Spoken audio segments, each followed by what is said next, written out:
Recording in progress. I'm not seeing any other members that I may have left out.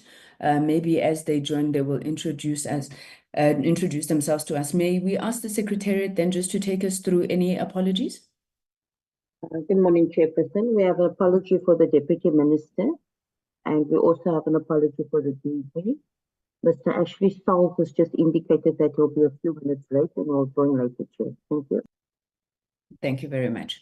Okay, if you could please then just put up the agenda once again, Hajira, so we can get into our agenda.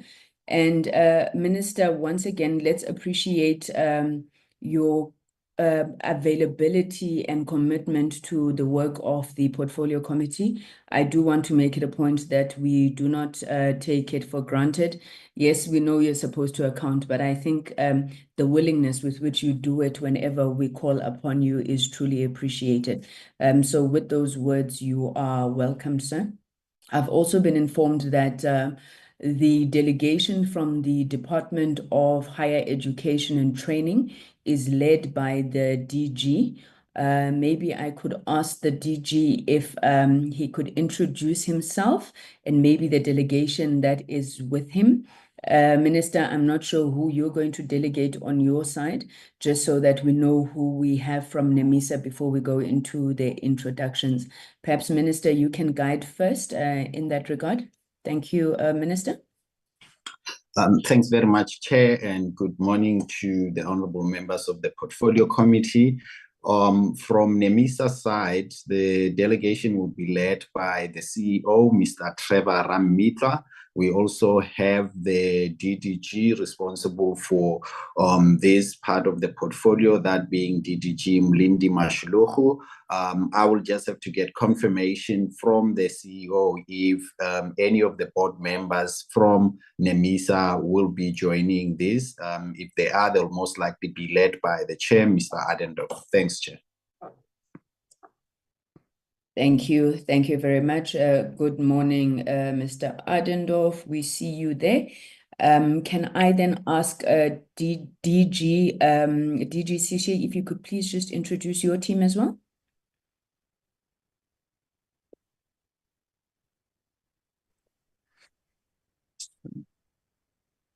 Very good morning to you, Honorable Chairperson. It's a privilege for us to be here. My name is Nkosinathi Sishi, and I'm the Director General for the Department of Higher Education and Training. I am not alone here. I am with the strong team from the MICSETA.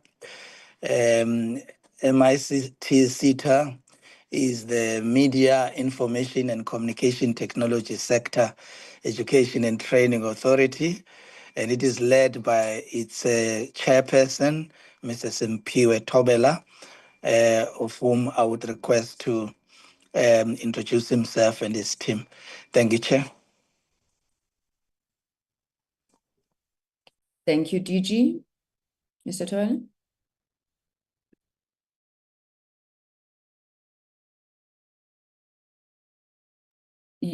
You are muted, Mr. Thobela. Okay. Can you hear me now? We can hear you. All right. Good morning, Chair and honorable members. First and foremost is to also just offer my sincere condolences to yourself and Honorable Member Bodlani. And good morning to the Minister, the DGs, and other senior officials of the departments, and everybody else that's available on the platform. My name is Simpiwe Thobela. I'm the chairperson of the board of MICSETA, and I am accompanied by two officials led by the Chief Executive Officer, Mr.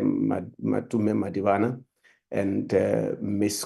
Gugu Sema. And I would request, Chair, with your permission, that they also introduce themselves and you see them on their videos. Thank you, Chair. Thank you very much, Chairperson. Could the colleagues please just introduce themselves as directed by the Chair? Good morning, Honorable Chair and Honorable Members. My name is Matume Madiwana. I'm the CEO of MICT SETA. Thank you very much. Thank you, CEO. Ms. Sema? Good morning, Chair and Honorable Members, DG, and the Chairperson of the MICT SETA. My name is Gugu Sema. I'm the Senior Manager for IR.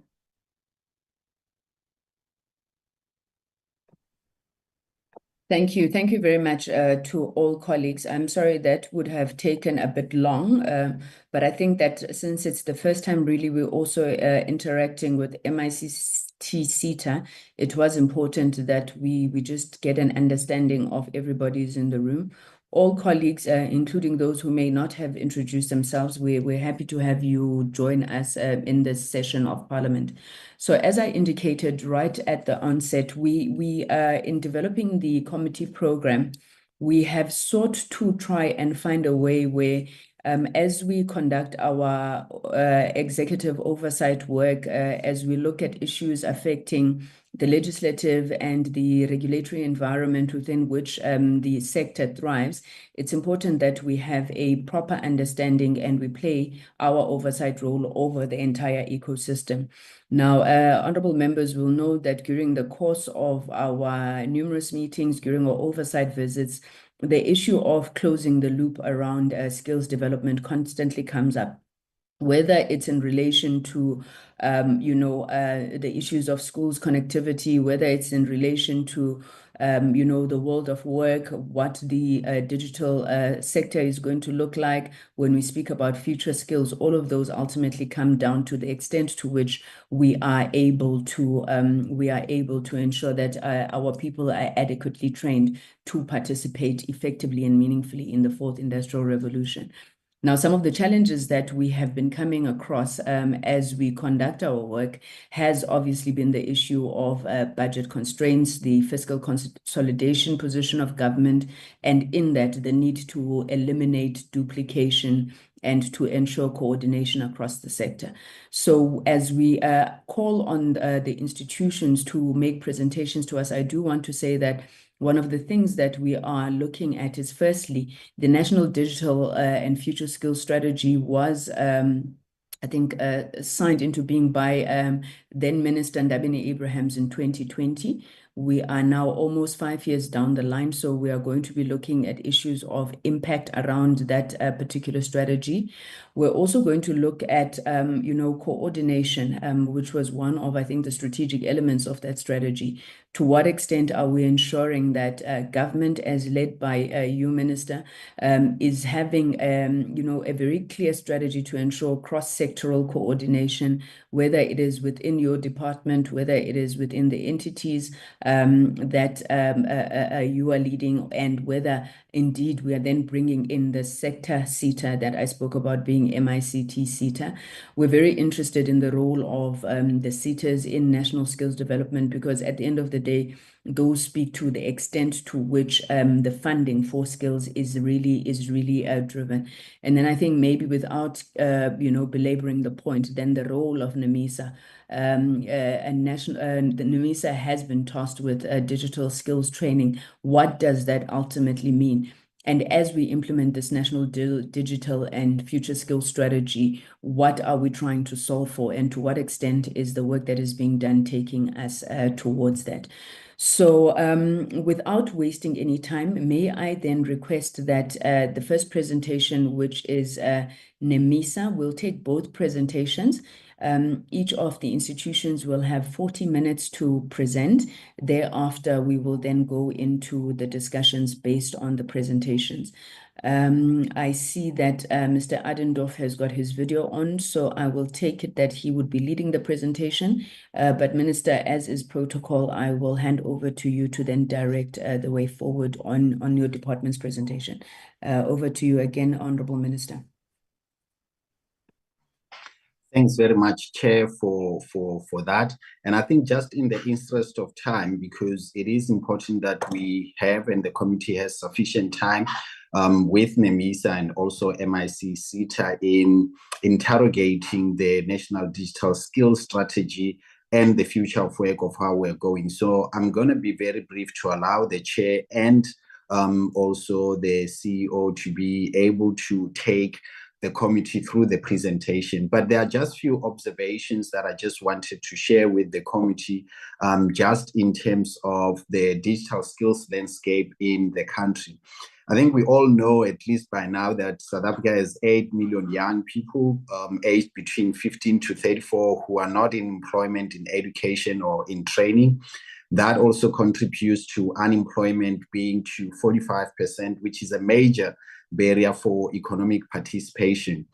And as a result of that, we see the digital divide also being prominent in our society, despite the fact that we've got high demand for ICT skills, yet the opportunities for proper absorption of the talent that is required is at a low rate, even with these multiple initiatives that are taking place across government and even by the private sector.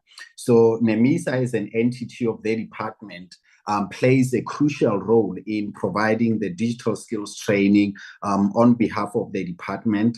They've initiated a series of partnerships in fulfillment of the objectives of the national skills strategy by working together with the private sector, TVET colleges, universities, to build the partnerships that identify, one, the skills that our economy need, doing training programs to capacitate and upskill young people with training programs for digital skills. What we have observed is, because of the ever-evolving nature of the digital skills set up, we need to keep up with future skills and what the future of work is going to look like, so that even as we do these training programs, we don't empower people with skills that within a year or two they become redundant. And that is part of the major responsibility that NEMISA, in coordination with the department, now has in terms of a forecast of what the skills of the future would look like. One of the primary observations is around the absorption. What happens beyond the training opportunities that are offered for young people across the board?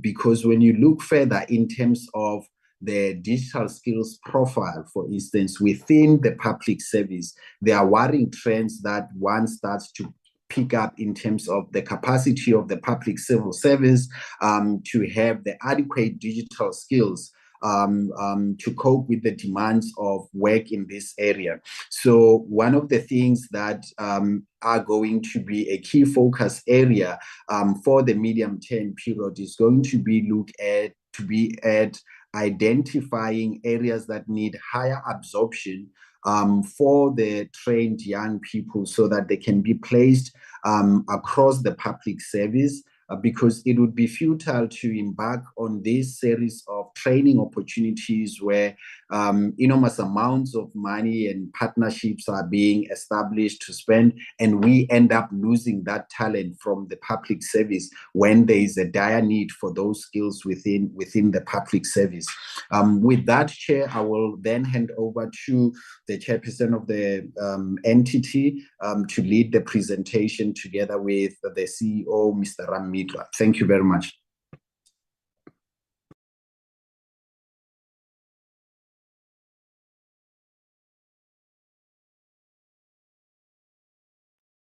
Chairperson NEMISA. Good morning, Chairperson, members of Parliament, Minister Malatsi, DG Sishi, Chairperson, and members of the MICT SETA board. Chair, allow me firstly to, on behalf of NEMISA, its board and all staff, extend our most heartfelt condolences on the passing of your beloved grandmother, Malungelwa Mpahlwa. We pray that during these dark and difficult days, only the most beautiful memories with her and of her will bring you and your family comfort. With that said, Chair, NEMISA appreciates the opportunity to appear before the Honourable Committee. This moment provides an opportunity to reflect on progress made by NEMISA against the National Digital and Future Skills Strategy. Sorry, Mr. Adendorf, and thank you very much for those kind words. Introduce yourself, because the last time we saw you here, you were bidding us goodbye. So we are, we are confused. Even Thank take you. us into confidence how you are back. Thank you. Thank you so much, Chair. Yes, it is indeed nice being back. The new board was appointed in November last year, and I have the honor of leading the board. So yes, it is indeed only prudent that I introduce myself. I am Lionel Ardendorf, and I am the chairperson of NEMISA board. Chair, thank you so much for that. Our CEO, Mr. Trevor Amitla, will present on progress against the 8 elements of the strategy with some of the following highlights. 1, the successful development and curation of curriculum and content to support digital skills interventions, the successful training of around 60,000 educator assistants during the 2022-23 and 23-24 financial years in partnerships with the Department of Basic Education, the training of 1,700 lecturers in the TVET and CET college sector, and then the training of almost 300,000 people in digital literacy across the country. Most of the training interventions, Chairperson, were targeted at the needs, not in education, employment, and training. And then I can also confidently confirm, Chair, that the major beneficiaries of all our interventions and projects were women. Now, Chair, I wish to introduce Mr. Trevor Amitla, NEMISA CEO, to present to you an update on the implementation of the Digital Skills and Future Skills Strategy.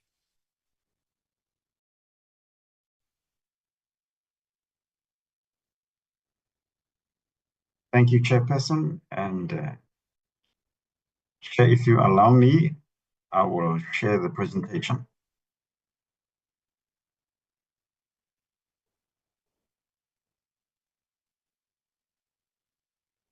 I hope you can see it, Chairperson, on your side. Yes, we can see you. Thank you. Chair, before I get into the presentation, let me introduce myself. My name is Trevor Amitla, as indicated by the Honorable Minister, and I would like to take this opportunity also to say my heartfelt condolences to yourself and Honorable Bodlani, and greetings to the honorable members, as well as the DG from DHEAD, Chairperson of MICT SETA, the Honorable Minister himself, and the officials from MICT SETA as well. Chair, what is before the committee today is a presentation by NEMISA on the National Digital and Future Skills Strategy. And this presentation will be looking at the progress that we've made, the challenges that we've encountered, some of the mitigations, and really reflecting on the next steps. So, Chair, this strategy, and these 2 slides really serve, the first 2 slides serve as a preamble, as requested by DCDT, that the vision of this strategy is that of a South Africa in which all of its people are able to benefit from enhanced levels of digital skills as we move into the digital future, anchored in agility, creativity, and problem solving. And the strategy provides a framework for prioritization of critical digital and future skills, as well as to ensure coordinated and integrated implementation across all sectors. The strategy was signed off in 2020, as you indicated, Chair, and it has 8 elements in it, which we will unpack in detail going forward. Chair, I need to indicate that also according to this slide, it's very critical to underscore the reality that in the country, there are many players that are contributing towards delivery of digital skills in the private sector, in the public sector, including Department of Higher Education and Training itself, and the SETAs, and also non-government organizations. And an aggregation of the work that was done has been put together by DCDT, and it shows that in the period from 2020 to 2025, just over 4.2 million people were trained, and the diagram on the side just shows the breakdown. And obviously, NEMISA is amongst them as well. And in terms of priorities, it's quite critical that this information inform the review of the strategy, but also the development of a competency framework, which is a work that will be undertaken in 2025-26, as well as a digital skills platform and the review of the strategy itself. And now going into NEMISA presentation, Chair, we will just be to be careful with time. We will at a high level give an introduction to the human capital challenges in South Africa. I think the minister has touched on that. I don't need to go deep into that. And NEMISA mandate, strategic focus, vision and impact statement, including the outcomes, alignment with MTDTP priorities, NEMISA value proposition, and then we will delve into the strategy itself. So, Chair, the minister has touched on this. I will not spend too much time. We have three major problems that are confronting us, which is youth unemployment, the digital divide, as well as the demand for skills, yet we are not able to close the gaps. In terms of NEMISA's mandate, Chair, we are an entity of the Department of Communications and Digital Technologies, and we were established as a non-profit institute in terms of the Companies Act, and we are a Schedule 3A public entity in terms of the PFMA. Our mandate is to deliver training programs to supply the needed digital and creative media skills in South Africa. And we also are required to train programs for the benefit of South Africans, in particular in underserved areas, as well as for government and various sectors of the economy. And by fulfilling this mandate, we will contribute to creating leading edge creative media and a robust, inclusive digital economy. So our impact statement is aspiring towards an accelerated use of digital technologies and improved quality of life, with our vision being the leading provider of digital and creative media skills. In terms of strategic outcomes, we have 5 strategic outcomes, Chairperson, informed by 5 programs, which is administration, multi-stakeholder collaboration, astutness, and knowledge for innovation, as well as aggregation framework. And these outcomes, in alignment with those 5 programs, speak to an organization, which is NEMISA, which is digitally transformed, as well as a well-governed organization.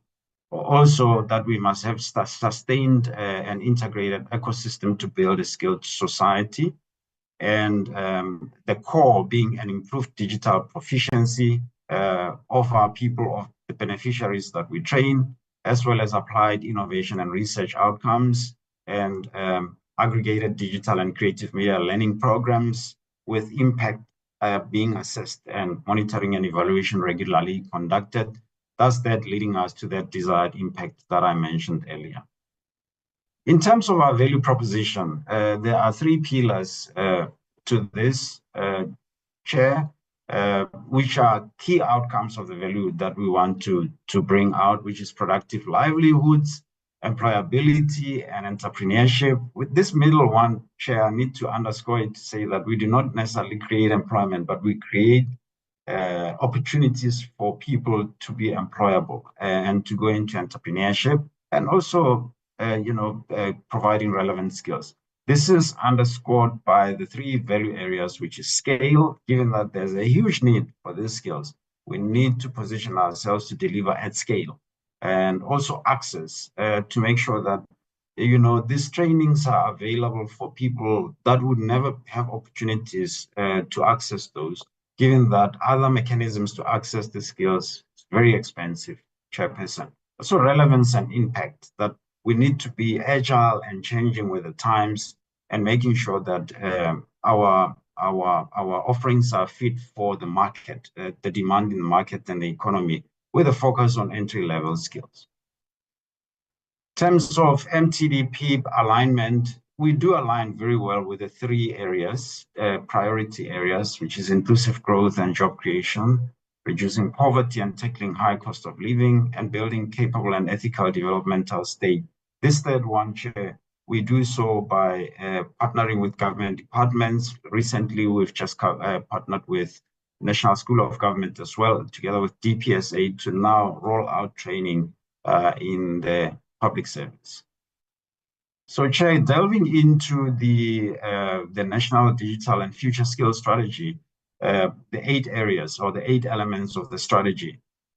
This slide and the next one are just to recap on what is this strategy encapsulating. The first one being digital foundations. The strategy really requires that at the time that we develop a curriculum, a relevant curriculum, and develop content that will be used as tools to drive digital skills in the country. But we also, in terms of foundations, target the basic education sector and train educators, and also make sure that training infrastructure is available to support the training initiatives, being in the form of labs, in the form of other tools that we may need, including online learning and so forth. The second one being digital futures and mastery. This prioritized, working with multiplicity of stakeholders, including universities, core labs, technology hubs, technology and innovation hubs, TVET colleges, and so forth, and also targeting advanced or high-end digital skills and open online courses to make sure that we massify training across the country. The third one being skills for industry 4.0 and the world of work, including government and private sector, that we should from time to time undertake research on skills demand in the private and government sector to ensure that there's proper reskilling and upskilling of employees that may have their jobs in distress, but also those who'd like to enter into the employment market in those areas. The fourth one being creating society 4.0. This has to do with addressing digital skills divide and empowering society to participate in evolving digital society. This has to do more with closing that divide through digital literacy, Chairperson. And at the point at the bottom really is emphasizing what the strategy is saying, that all this should be done by collaboration by different stakeholders, private sector and government and institutions of learning and so forth. So other elements of the strategy, number 5 has to do with creating society 4.0, that we need to drive massive awareness campaigns, including flagship events, that will get stakeholders to engage on digital skills and regularly reflect on where we are and what would be the next steps. The sixth one being research, monitoring, and digital skills, practical research to assist in monitoring and reporting on the effectiveness of strategy implementation. The seventh one being coordinating across government, industry, labor, and other stakeholder groupings, which is what you mentioned, Chair, that it's critical that there be coordination, as it can easily be a fragmented exercise across the country. The last one being funding for digital skills, which has to do with mobilization of funding resources and supporting scaling up digital skills delivery in the country. So those are the 8 elements, Chair. So in this slide and going forward, we will be looking at progress and challenges, Chairperson, that we came across as NEMISA. In terms of progress from 2021 to 2025 around digital foundations, Chair, curriculum and content has been developed. QCTO, MICT, SETA, I'm sure they will share more details on this. They've really gone out. NEMISA has participated in the exercises. NEMISA has also partnered with the likes of GIZ and OEMs in the form of Microsoft, AWS, Cisco, and others to access their content assets, training content assets, so that we can be able to drive training across the country. And with GIZ, we were able to develop a qualification, content for the AI certificate, which is readily available at the moment. We were able also to drive educator empowerment.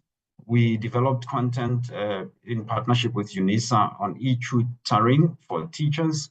also digital literacy for teachers on how to use various digital tools in driving teaching, but also having access to Microsoft Educator content. And we were able to train teacher assistants in partnership with DBE, 57,591 of them. And this is after engaging them, trying to get to the teachers themselves. However, they requested that as a start, we work with teacher assistants, and then the next will be teachers, which we are working on at the moment. In terms of training infrastructure, instead of trying to build new labs and such infrastructure, we decided to go after existing infrastructure in the form of labs at TVET colleges, CETs, in the schools themselves, and various other entities like your Moses Kotane Institute in KZN, which has got digital labs. Various other SETAs have also established labs across the various parts of the country, and in particular in rural areas. So we use those together with UNISA and other entities and the universities that we work with as well. In terms of digital futures and mastery, which prioritized working with universities, core labs, and tech hubs, NEMISA has worked very well with 8 universities. We have established core labs at those universities. There's a slide that unpacks who are those universities. And NEMISA has also established delivery at 15 TVET colleges, and we partner with 5 technology hubs. We've worked with all the 9 CETs, Community Education and Training Colleges, including the Chief Directorate of CETs in DHET itself. And we were able to train 1,786 lecturers in CETs and TVET colleges. And in terms of emerging technology skills, this have to do with more specialized skills like your data science, software development, cybersecurity, as well as AI and others. We were able to train 14,544 young people. In terms of usage of open online courses, NEMISA has developed a learning management system, which is online, it's live, very popular. We've also partnered with OEMs. We have access to Microsoft platform, their courses, Google, as well as Coursera. We did use Coursera, even though for Coursera, the licenses are being paid for. Currently, Google is sponsoring those. We have access to Amazon Web Services and Cisco and HP as well. And in terms of skills for Industry 4.0 chairperson, we have relied on MICT sector skills plan. They produce a sector skills plan annually, which is very updated because they collect data from companies in the private sector and government sector as well to measure demand and supply of skills, and also from other partners like Harambee. We also work with our core labs to undertake research. So there's a lot of data out there that we use to understand what is it that is in demand, including international research like your World Economic Forum research and so forth. And in terms of reskilling of workers, we have prioritized SAPO.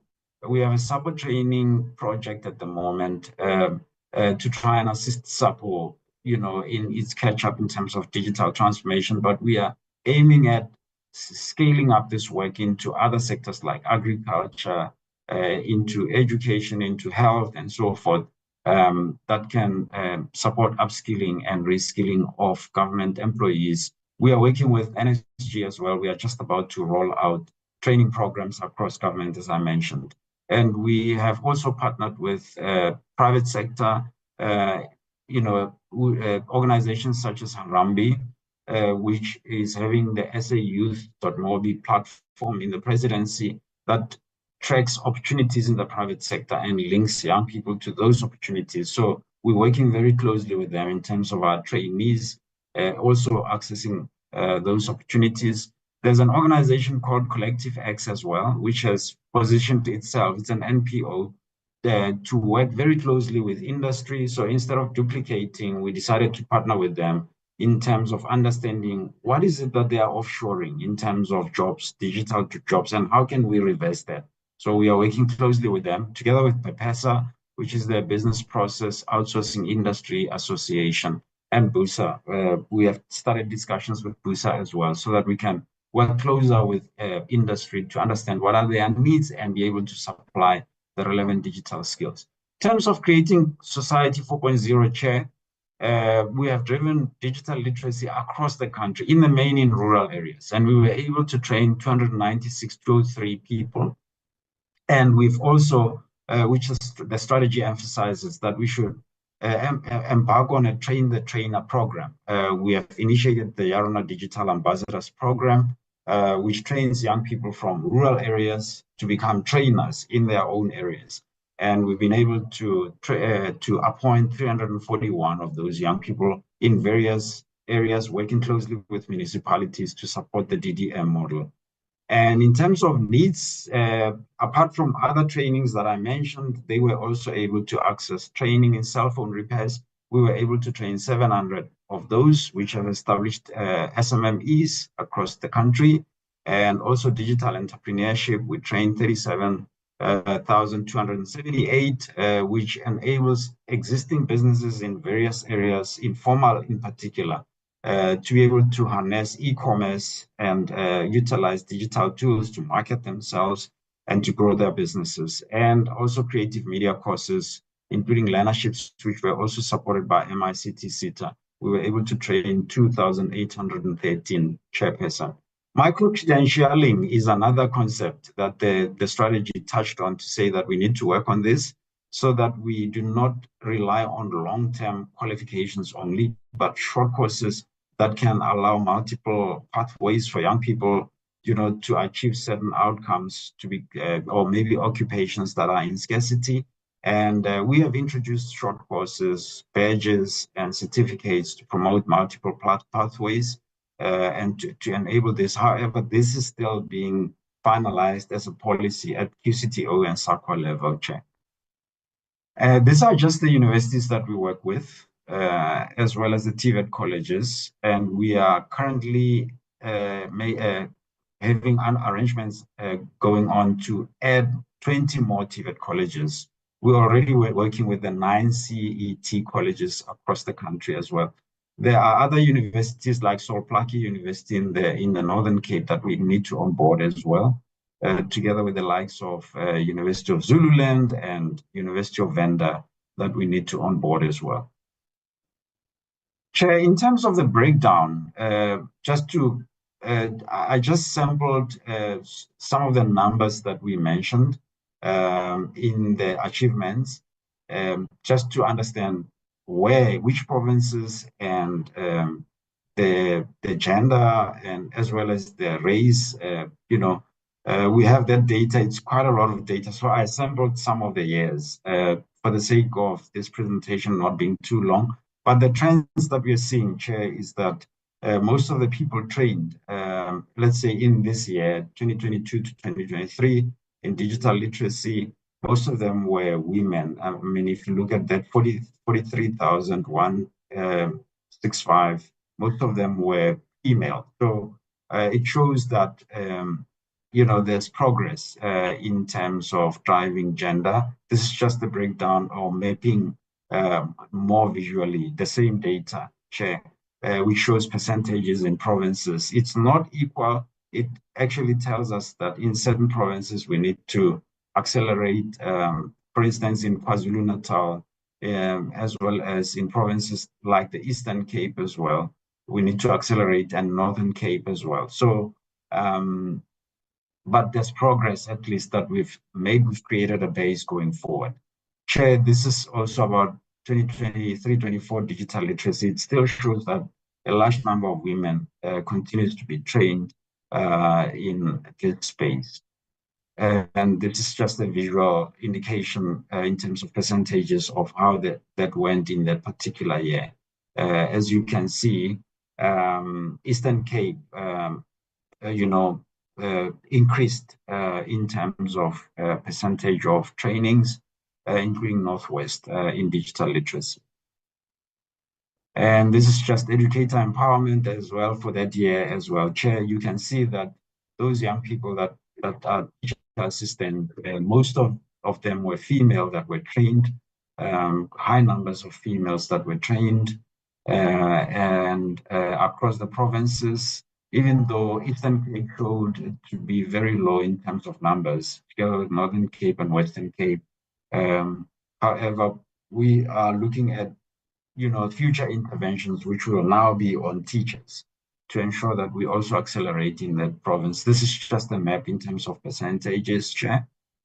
We shall not take too much time in the interest of time on. And this is another year for educator empowerment in partnership with DBE. As you can see, the numbers are quite big for females and also across the 9 provinces. Chair. This is just a map to show the percentages as well. Free State was quite active at that time. This slide, Chair, just shows the general training footprint across the country that is undertaken by NEMISA. It shows that NEMISA, since the beginning of the strategy, has significantly expanded its provincial reach. In the last 4 years, digital literacy program has expanded the most into rural areas as well, and emerging technology skills and digital entrepreneurship needs further expansion, especially in Northern Cape, Mpumalanga, KwaZulu-Natal, and the Northwest provinces. So in terms of challenges of the first 4 areas, Chairperson, starting with digital foundations, we realized that full certificates that are SETA accredited quite expensive, Chair, to undertake because you need to appoint assessors, internal and external moderators, and the process can be quite lengthy and lack of agility. So it's something that we need to work on, but we have a slide that talks to mitigations. Also on educator empowerment, digital skills levels of many teachers require face-to-face training, and the scale presents a financial challenge. So we're looking at training teachers as trainers as well. But DBE has also established centers for teacher training that we need to work very closely with, Chairperson. Training infrastructure, connectivity, and data costs are big. And lack of infrastructure that supports persons with disabilities. However, with connectivity, we have zero-rated our LMS, and we're looking at zero-rating others. We're talking to Vodacom to zero-rate the others, Chairperson, like Microsoft, Cisco, and AWS. So that is in process so that people can freely access this information without worrying about the costs. In terms of digital futures and mastery, universities, collabs, and tech hubs, we need to expand to various other universities and TVET colleges, as I mentioned. However, that requires funds. As you mentioned, funding is a major issue. Also, curriculum reform, pulling it together across universities, TVET colleges is a lengthy process. That's one of the challenges. In terms of advanced digital skills, there's a need for skills pipelines that are linked to specific economic opportunities, as the Minister mentioned, Chair. So we need to be deliberate and targeted, working with industry. Also on online courses, we did mention low access due to data costs, and the solution to that is really zero-rating these platforms. And also creating online learning capacity. We're looking at volunteer experts to support our learners, as they go online, because learning alone can be quite a difficult thing, especially for a young person in a rural area. Also hosting capacity of these platforms, because the more the learners you have, the more the costs on that increase. In terms of skills for Industry 4.0, there's the research. There's a need for digital skills framework that will standardize, or that competency framework that will standardize shared terminology, and regular labor market monitoring is required, working closely with industry. So those partnerships are quite critical.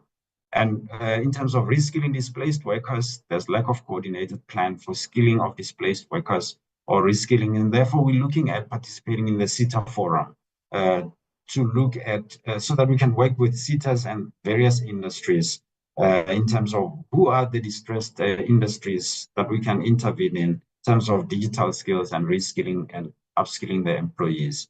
In terms of private sector, Chairperson, there's a need for sector-specific digital skills planning and collaboration, which we have started already. In terms of digital literacy, many rural areas still need to be reached, and this presents a capacity and funding challenge.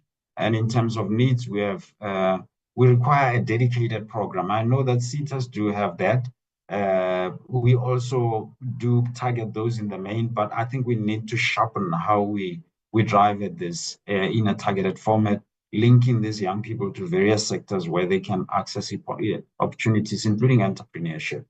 And micro-credentialing as well, we require policy as soon as possible so that there can be uniformity in terms of how we handle micro-credentialing. So, Chair, I will not go into the mitigations because I've in a way touched on them as I was going through the challenges. However, I need to emphasize, I think one of the things that I can emphasize here is that recently we've partnered with Google in terms of creating Society 4.0 and Microsoft to expand training for needs, and therefore we will need to drive massive awareness campaign so that young people can access this. Chair, in terms of elements 5, 6, 7, 8, the progress that we've made in this area. We have run flagship events, NEMISA implemented biannual digital skills summits, colloquiums working with various universities in the country, and we produced a lot of research papers as well. And there were stakeholder engagements. The department has run the National Skills Conference as well. I think 2 of those have happened. We ran national hackathons that promoted innovation by young people in various provinces, and we also participated in various career exhibitions. And in terms of public awareness, we've done community outreaches, career exhibitions. We've worked with community radio stations to share as much as possible information on available opportunities, as well as television and social media platforms. However, we've realized that we need to work with SABC now. We've engaged SABC, and we've agreed that we need to work on a program that will drive public education on available opportunities in terms of digital skills.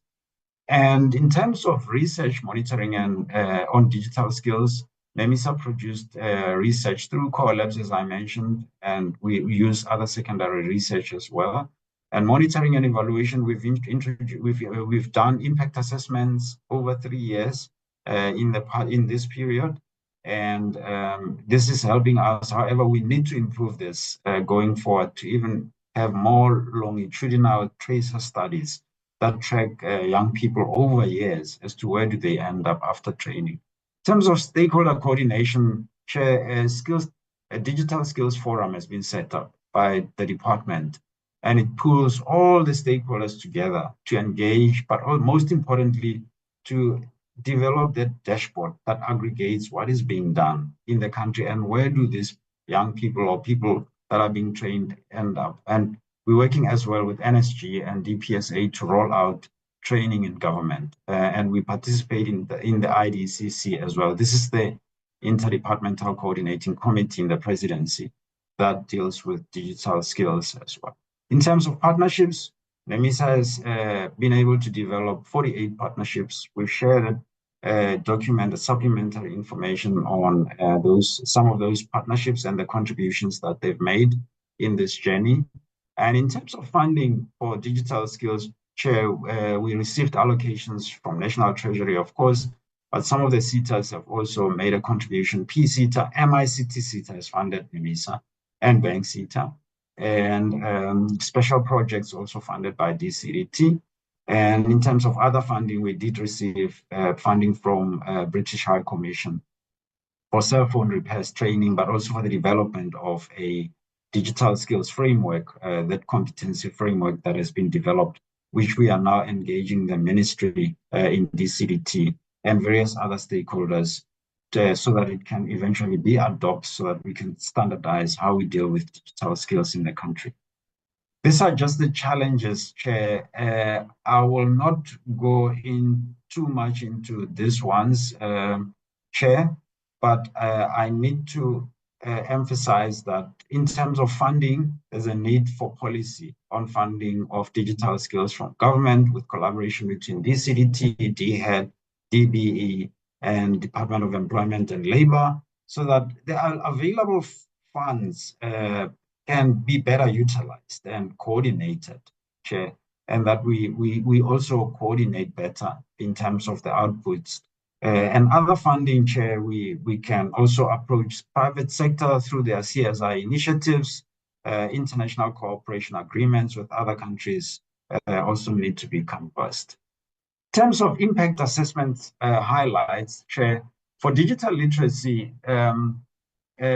those that were sampled, for instance, in 2021-22 impact assessment report, 89% of those beneficiaries indicated that they gained knowledge and ability to use mobile devices and internet to access employment opportunities, manage resumes, save money, facilitate business transactions, and do money-related transactions, which I think is impactful in terms of usage of digital tools as a result of the training and accessing opportunities as well. Many of them also found this to be the first step for them for further and more advanced training. And in terms of emerging technology training, in 2023-24 impact assessment report, 64% of the respondents indicated that training had improved their chances of being employed. Other respondents had secured employment or gained work experience in a technology-related field, with all crediting the success of the training that they completed through NEMISA. And in terms of technician courses, which is cell phone repairs, 90% of the surveyed respondents own businesses, which they did not before. 89% of those operate in the field of cell phone repairs. And for teacher empowerment, impact assessments indicate that those that were trained, 92% of those surveyed reported that they were using digital technology more efficiently in teaching and learning due to the training, and that 80% of those teachers and lecturers had better integrated technology into their classrooms, making lessons more interactive, engaging for students. The other side touches on more nuanced tools that they are using, which I will not delve into. This is for cell phone repairs. This is just other services that they find themselves offering as a result of studying those businesses. Like, apart from technical services, they do of repairing cell phones, they repair other things like televisions, gaming consoles, and they also offer web services like internet access. They do retail and sales services like accessories, document printing and consultation services, and others are into logistics as well. So, Chair, these are just key enablers which I will not go into in the interest of time, which I've in a way touched on. However, I need to underscore the importance of a sustainable skills ecosystem that is strong and regularly monitored as well. These are just the recommended next steps, Chair. The first one being to review the National Digital and Future Skills Strategy to adapt to the changing environment. We do know that this work is underway, and the adoption of a digital skills framework to standardize and monitor demand and supply of digital skills. The creation of digital skills development fund, to among others cater for digital skills development. Alternatively, a policy or a framework is required to address coordination of funding from various sources, such as the Skills Levy Grant System, which is the SETAs and NSF, Labor Activation Program, private sector, and international sources of funding. Also, there's a need for a more structured coordination of digital skills efforts to enable contribution by various stakeholders, including measurement of such contributions. So it's encouraging that the Skills Forum is working at establishing a dashboard, a national dashboard that will show what is happening from time to time and that it be monitored. Also, alignment of digital skills efforts with national, sectoral, and local programs in partnerships with business to ensure greater economic impact, as the Minister said, and follow on international agreements that support digital skills development for South Africa, as well as strengthening of digital skills ecosystem and continuously measuring its efficiency, Chairperson. Thank you very much. Thank you. Thank you, CEO, for that very, very comprehensive presentation. And you are right on time. I was about to stop you on your 40 minutes, but let's thank you and the board for that presentation. Can I ask that we move immediately to the presentation by the MICT SETA? And then we will take discussions afterwards. DG, may I hand over to you to lead that? Thank you.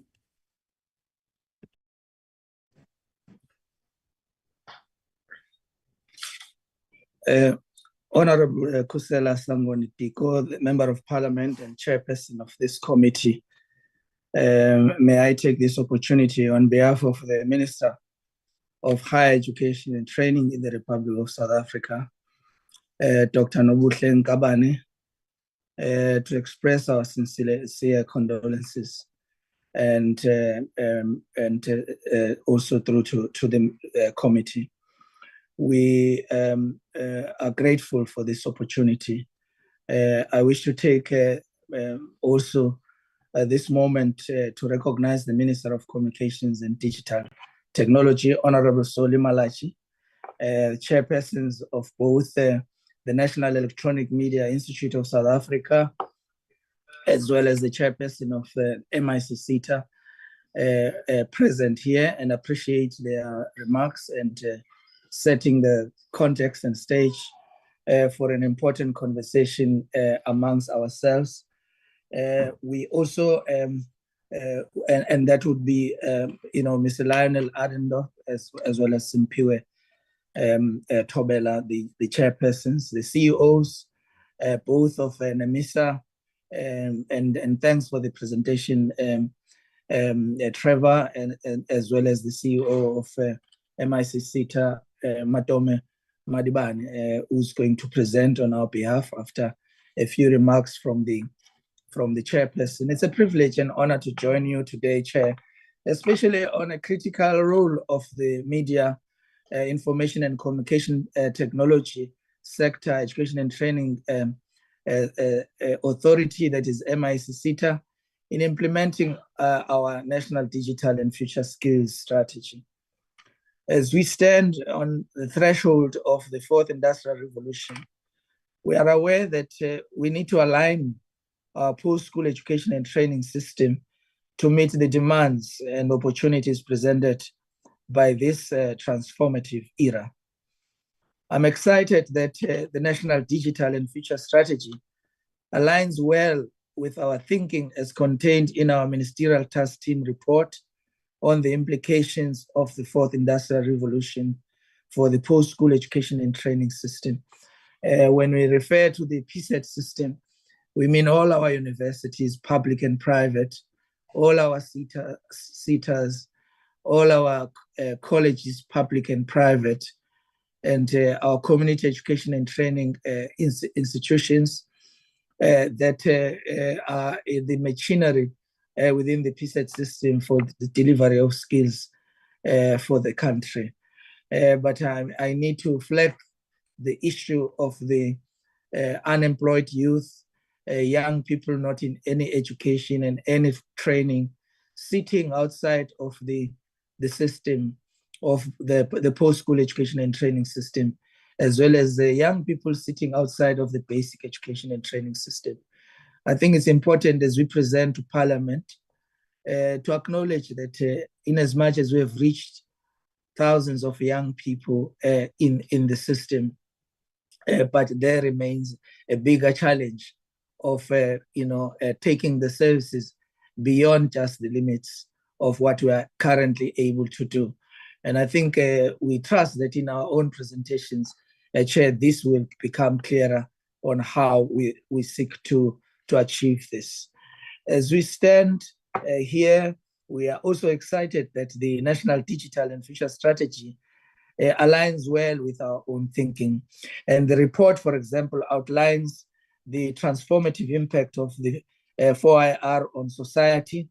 And Chair, it emphasizes the need for the PSET system to adapt, especially, in the era, post-COVID, and it highlights the importance of aligning education with the rapid technological changes and the evolving needs of the labor market. As I was listening to the presentation that we embrace and support and fully appreciate, I have to accept that a lot of work has been done to develop a synergy between the work we do in the department and the work that the Department of Communications and Digital Technologies is doing. But I think both of the departments must agree that much more work in this area can still be done. We highlight the importance of aligning education with the rapid technological changes that are evolving, and the evolving needs of the labor market. The report identified the challenges in the current PSET system, including the misalignment with the labor market demands. In the website of our department, there is a program called the Labor Market Intelligence Program, a work that we did with our economic modelers to try and look into the future needs of our country and work backwards so that we are able, as we guide and lead our institutions, to direct them to the areas of need for the country. And this is why we annually produce reports such as the occupations in high demand, such as the reports on critical skills needs for the country annually, so that our institutions keep updating their programs and curriculum initiatives towards what are the relevant needs for our country. The MICSETA chairperson and the minister will elaborate on a number of critical areas for implementing the digital strategy. This SETA was established or has established a division that is dedicated to the 4IR, and it seeks to drive the 4IR skills development initiatives and interventions in our country. And a number of initiatives, a number of qualifications and skills programs have been developed, including AI, cybersecurity, cloud computing, and more. The learning labs and hackathons have been established to promote innovation and entrepreneurship. These learning programs are critical to implementing the strategy. The 4IR learning programs have since been implemented in about 8 provinces, including 483 women beneficiaries, 566 male beneficiaries, and 53 persons with disabilities. We, as you would recall, last month presented to Cabinet our program that is targeting, this sector of people living with disabilities. Through the National Skills Fund, we're funding programs that are targeting so that we triple the numbers that we are reporting on today. The success stories of the work that we have done through this SETA include creating 130 jobs from the programs that we have mentioned above. 47 companies, Honorable Chair, have been registered to specialize in various 4IR general purpose technologies. And these will include optic fiber, 5G and cloud computing, artificial intelligence, software development, as well as Internet of Things. There are 18 registered digital cooperatives that are involved in 3D printing, 5G and cloud computing, optic fiber, Internet of Things, software development, cell phone and laptop repairs, and digital incubation programs, 5 companies that are responsible for artificial intelligence, optic fiber, as well as mobile device repairs. Chairperson, the report that we are presenting now will cover, and contain, amongst other things, how the MICSETA, NFSAS implementation roadmap, is designed to coordinate and to be embedded in the work that speaks to the strategy. The genesis of the 4IR in South Africa, the development of the National Digital and Future Skills Strategy, the ministerial launch of the 4IR advisory committees, the establishment of the 4IR division, the 4IR qualifications developed and underdeveloped, the areas established for research chairs. These research chairs should continue to work and be informed by the work. DG, I'm so sorry to interrupt you, DG. I see Honorable Mkhaga has got a hand up. Honorable Mkhaga. Yeah, thanks, Chair. No, sorry for this interruption. No, Chair, I was expecting the presentation to be flagged so that we keep pace with the presentation. Thanks, Chair. I think the DG is delivering his opening remarks. Is that correct, DG? That's correct, and I'm right at the end, Chairperson. Thank you. Thank you so much. Can I also, since we've already interrupted you, DG, just also welcome Honorable Salt to the meeting. Thank you very much, DG. Apologies for that. Thank you very much, Honorable Chair. I think we are excited by the aura of the occasion, and I would like to, without any further ado, call upon the Chairperson of MICSETA to introduce the CEO and the presentation. Thank you very much for the opportunity. Thank you so much, DG. The Chairperson of the SETA, Mr. Thobela, you're on the platform. Thank you, Chair, and honorable members. Once more, Honorable Minister, the DG and DDGs and colleagues and the Chair of the Board of NEMISA. I hope not to be long so that we then get to the detail of the presentation, which shall be led by the CEO. But I think that said, it's important to premise this work that we're going to present here from the standpoint of the responsibility of the board, because our understanding and view is that it all stands and falls by leadership. It is in this context that we need to give assurance to the committee chair that the board of MICSETA has been indeed a stable board that has created space for management to work and deliver on its results. This chair has been attested by the past performance of the entity that includes 3 clean audits in the last 4 years and 1 unqualified audit, and a performance achievement that we picked up from 2020 at 74% of the target that we've set and agreed between the department and an APP that is finally approved by Parliament, and we've delivered up to 94% as at the last audit period that we have gone through. And I think this to us is a very important matter that must be seen as what is the environment that enables management to deliver on the mandate. But also it is to appreciate the support that the minister, the DG, and other officials have provided to the SETA for us to be able to do the work that we have to do.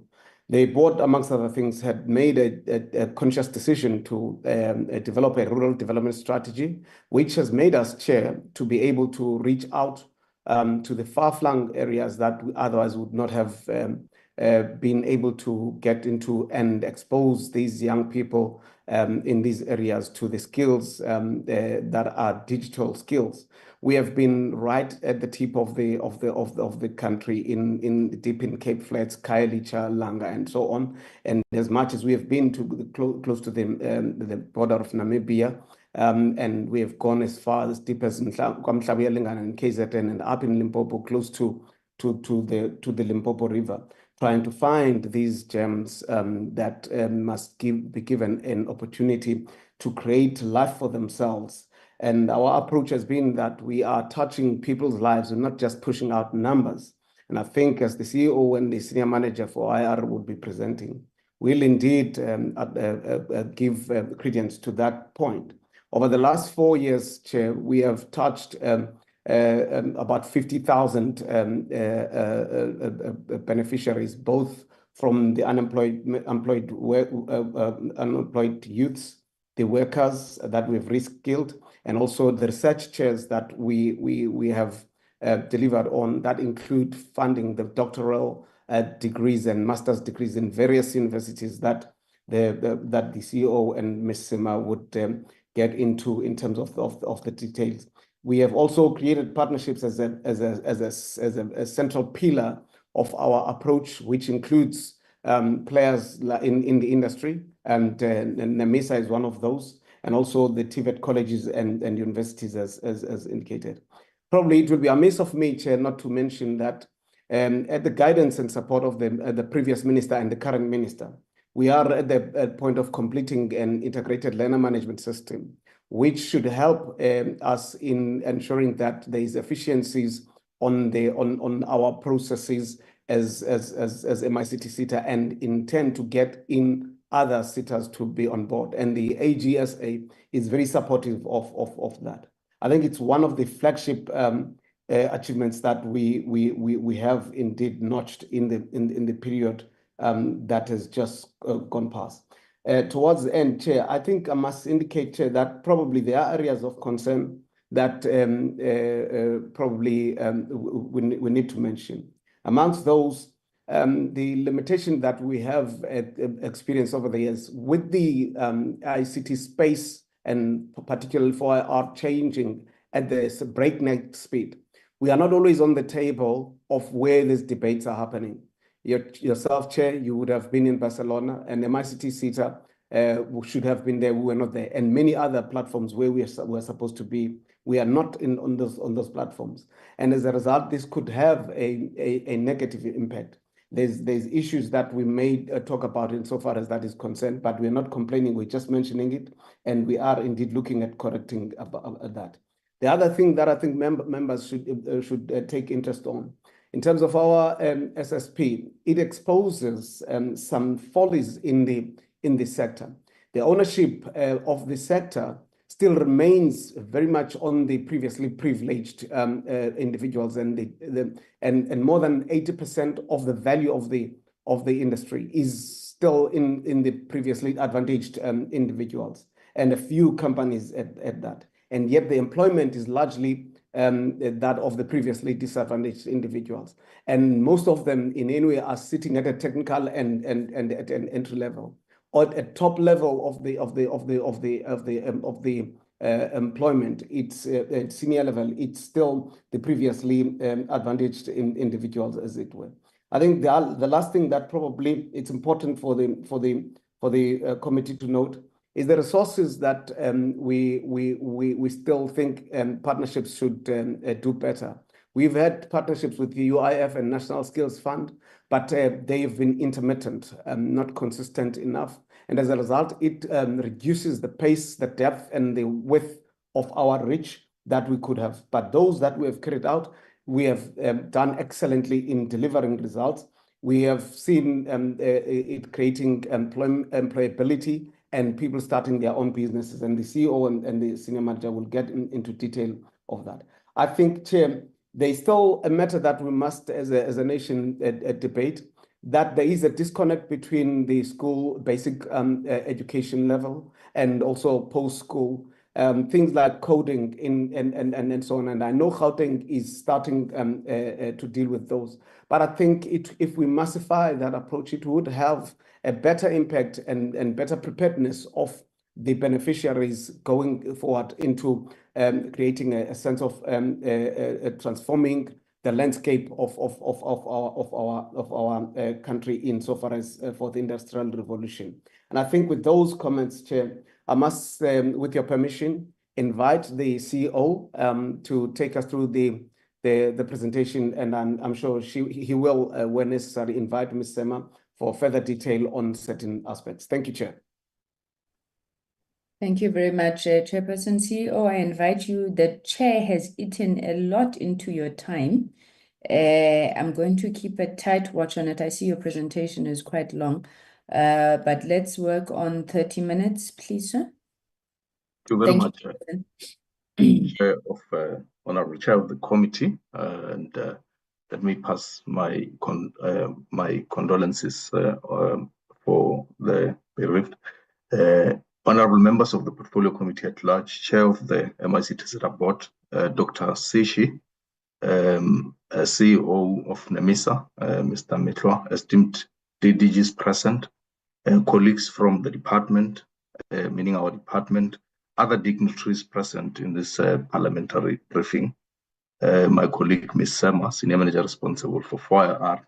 Before I preface our mandate at high level, and even before Ms. Sema delves much deeper into the history of where we come from as MICT in advancing and implementing the National Digital and Future Skills Strategy, let me acknowledge that the DG has substantively covered me, including the chairperson. But allow me to reflect that His Excellency President Cyril Ramaphosa, in his State of the Nation address back in 2019, recognized the pace at which the world was changing and said South Africa has to be part of that advancement and transformation. He then assigned Honorable Ms.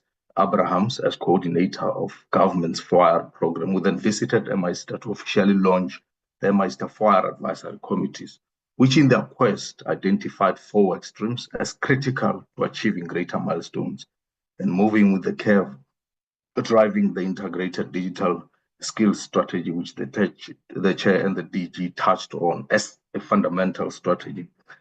This strategy, which the board adopted some 2 years ago, amongst others, like rural development strategy and triple helix model of innovation, were key in enabling MICSETA to achieve what it has achieved thus far, where we managed to train more than 1049 learners on 4IR programs in rural and semi-rural areas. We funded more than 630 students on master's and PhD studies in 4IR across various universities. In the process, created 130 jobs, created 47 startups, as DG Seshi has alluded to. We managed to register 18 digital cooperatives, managed to have 5 incubation programs on fiber optics, that is Women in Fiber in the Eastern Cape province.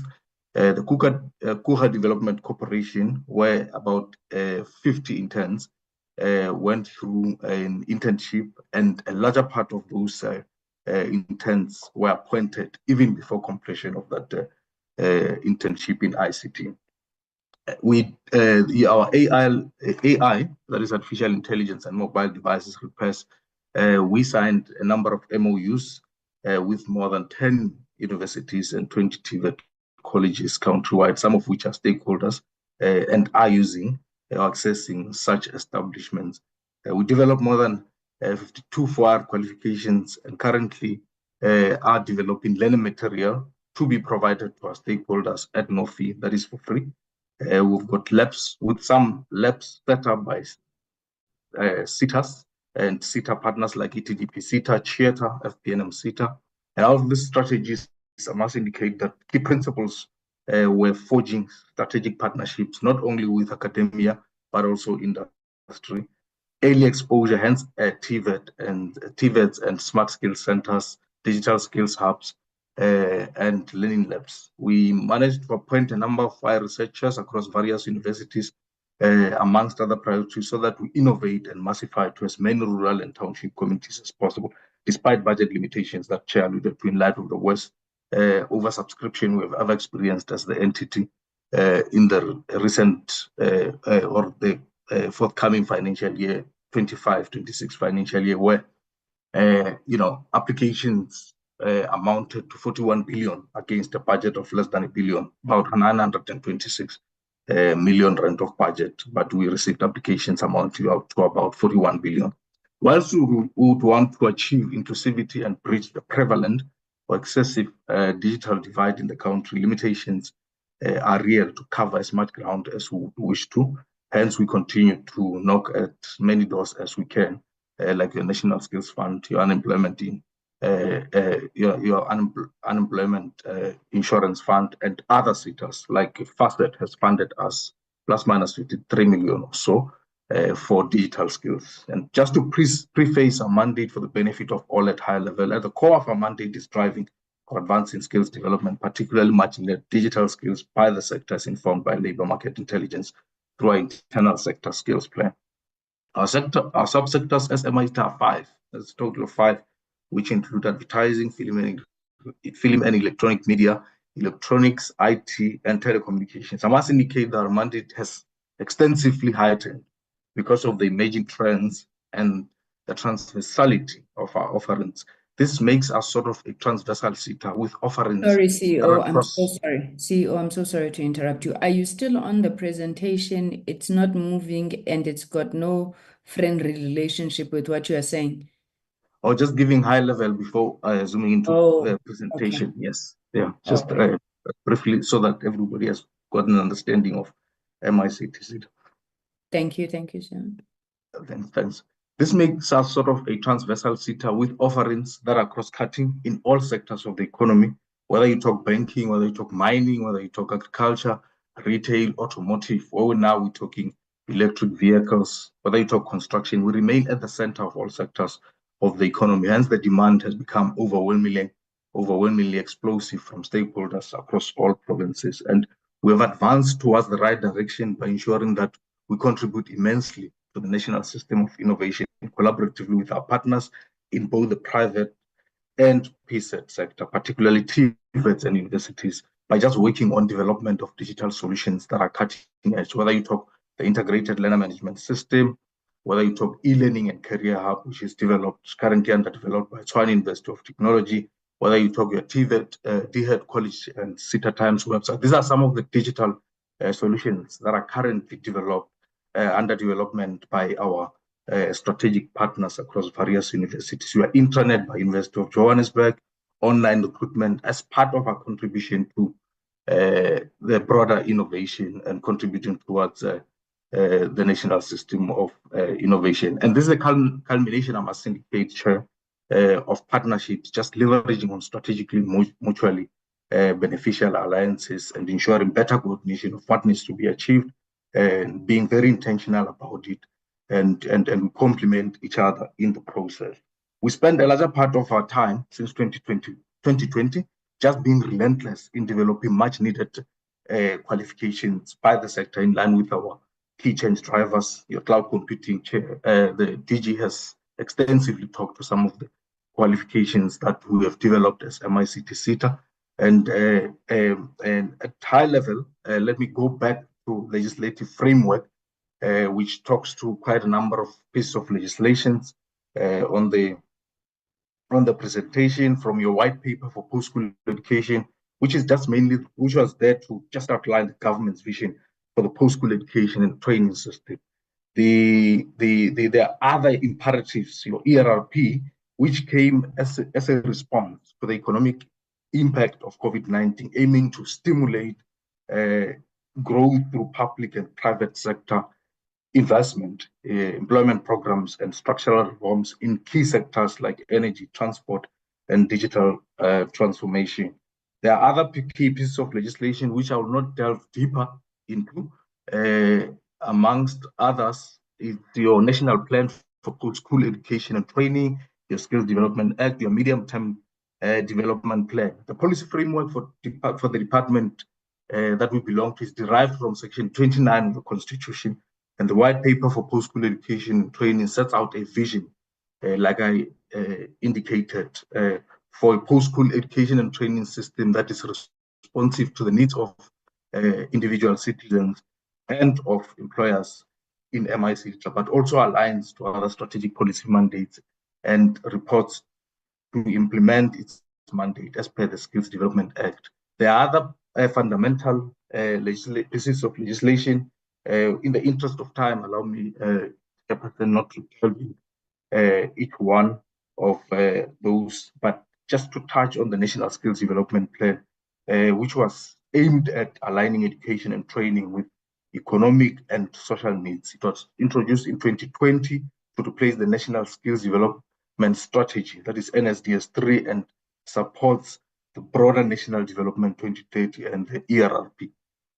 With that, and there's a mapping out to MICSETA outcomes, which basically ensures that continuation to align to the medium-term development plan 2024-2029 by aligning the key priorities of the MTDP. Our strategic priority actions and outcomes are aligned to the GNU priorities and outlined, or as outlined in the medium-term development plan. I must indicate that overview of the MICSETA strategic framework mainly guides the SETA in the strategic planning process. It basically links the mission and the vision of the MICSETA to its strategic outcomes through the strategic plan and APP. It talks to impact and outcomes level. Strategy is executed or implemented through the operational plan, which then talks to output, activities, and input level.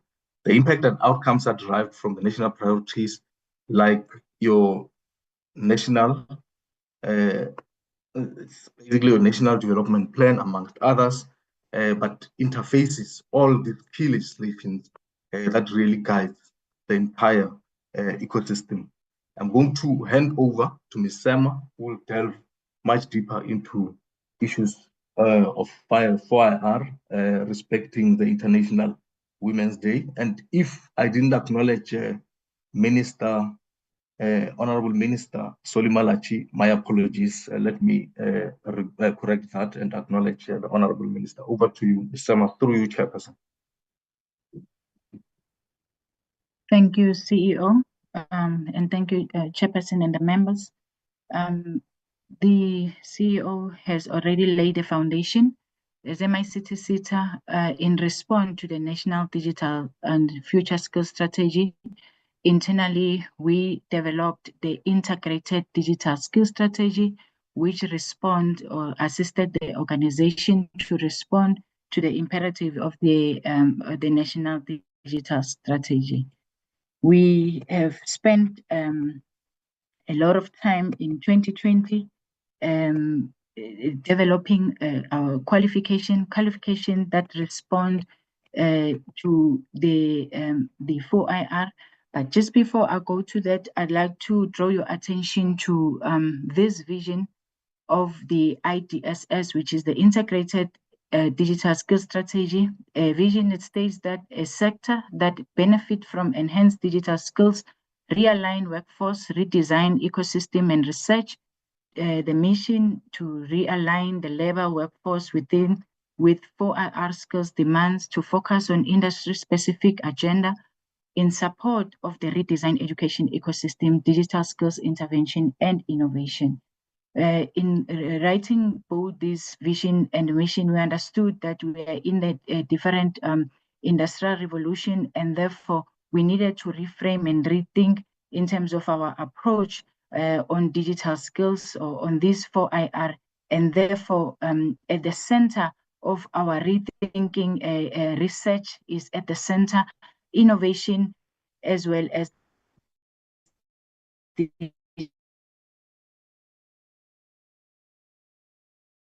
digital skills intervention. Hence, when we Ms. Sema, your network is letting you down. This that has been introduced by the revolution. So now, I don't know if it's just me, but you are breaking severely on my side. Colleagues, can you hear Ms. Simmer? It's breaking, Chair. It's breaking, Chair. Ms. Simmer, can you try again, please? We seem to have lost Ms. Simmer. Apologies for that, Chair. Can you hear me now? Yes, we can, ma'am. But your presentation is no longer on the screen. Okay, I'll go back.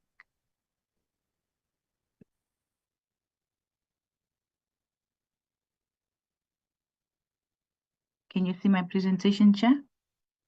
Yes, we can see it and we can hear you. Thank you, ma'am. Okay, thanks.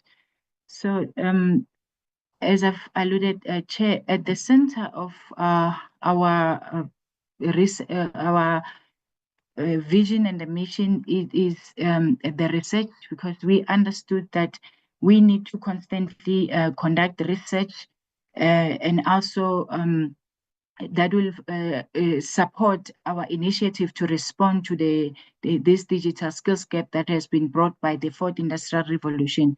And what we at high level, what the strategy seeks to achieve and also achieve to date, we have established the advisory committees as were launched by the former minister. We have established researchers across public universities where we are sponsoring masters and PhD students.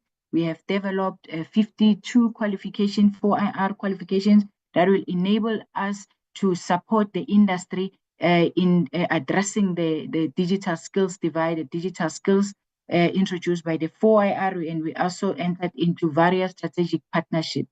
Under the research chairs, we have adopted a different approach as MICT SETA by funding these masters and PhD students, taking out the funding of the appointed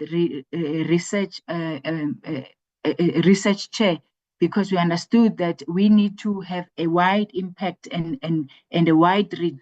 So to date, we have established our research chairs to 14 public universities, starting with the TUT, the Tshwane University of Technology, VUT, DUT.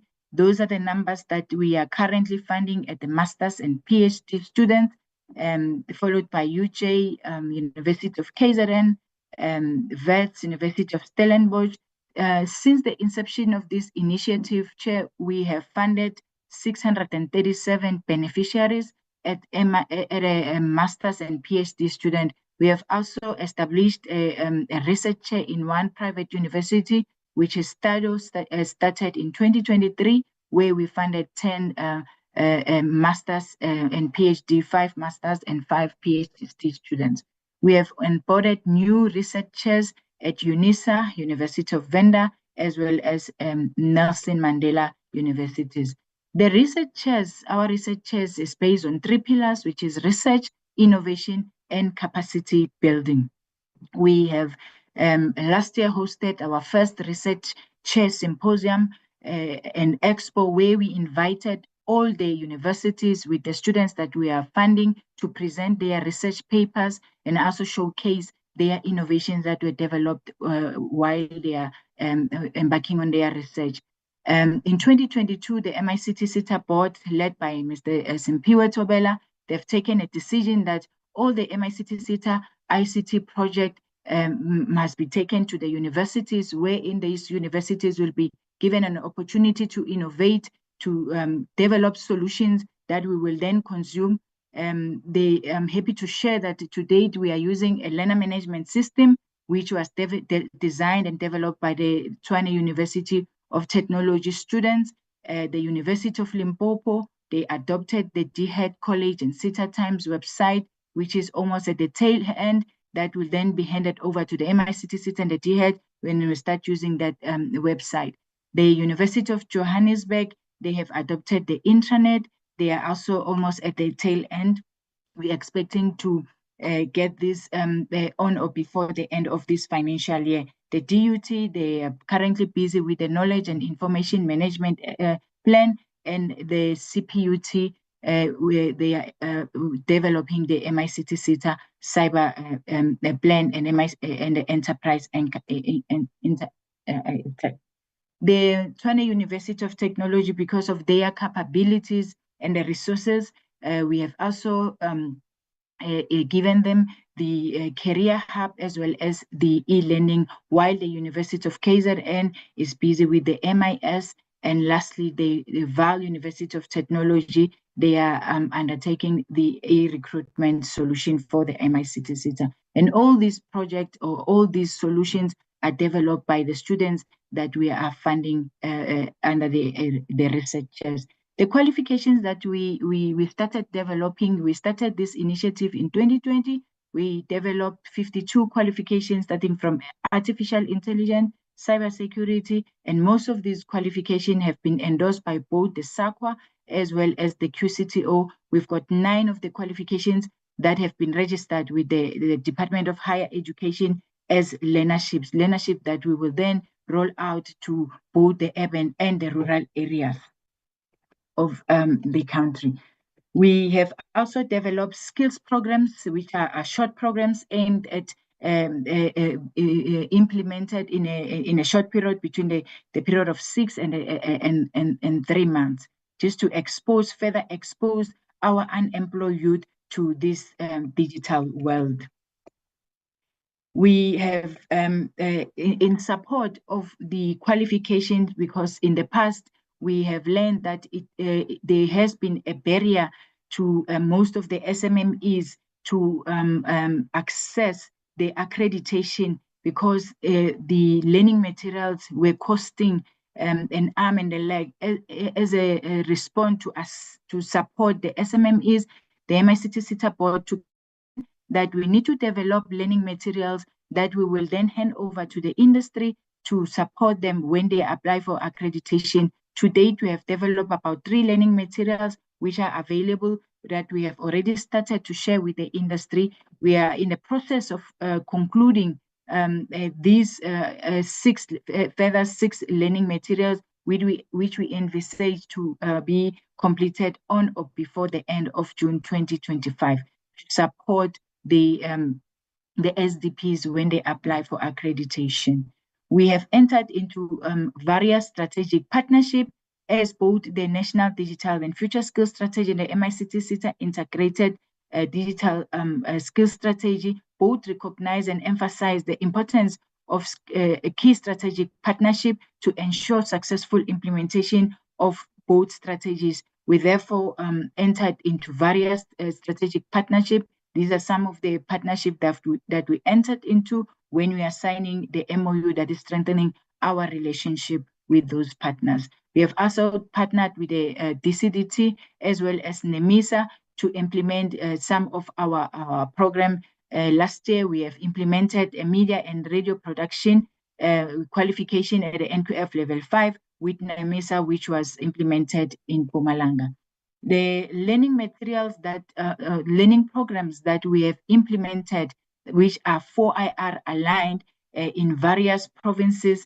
The focus mainly was in the rural area where we started in Mpumalanga, 192 beneficiaries on artificial intelligence, 5G software development, design thinking, and data science. We've trained 180 unemployed youth in Northwest Mafikeng, the Moses Kotane district municipalities on AI as well as mobile repairs. In Free State, we've trained 25 beneficiaries on 3D printing, KwaZulu-Natal 105 on Internet of Things, e-waste, machine learning, and in the Eastern Cape, we've trained on data science as well as optic fiber. In total, the beneficiaries are at 1,049 in both rural and township, where we have trained 46% female and 54 males. Our successful stories, I'm not going to go through that. The DG has already highlighted as well as the CEO. These are some of the graduations that we hosted. As you can see, the happy smile in those youth that they have successfully completed their programs and they graduated.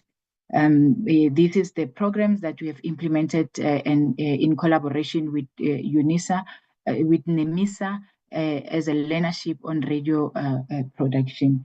We have also trained, implemented this short program focusing on women only in collaboration with the DCDT, with the Digital Council under the leadership of Ms. Juanita Clark. So these 25 female last cohort that was trained, they were all absorbed by Terraco at their data center. So that was a very great success and huge achievement for us.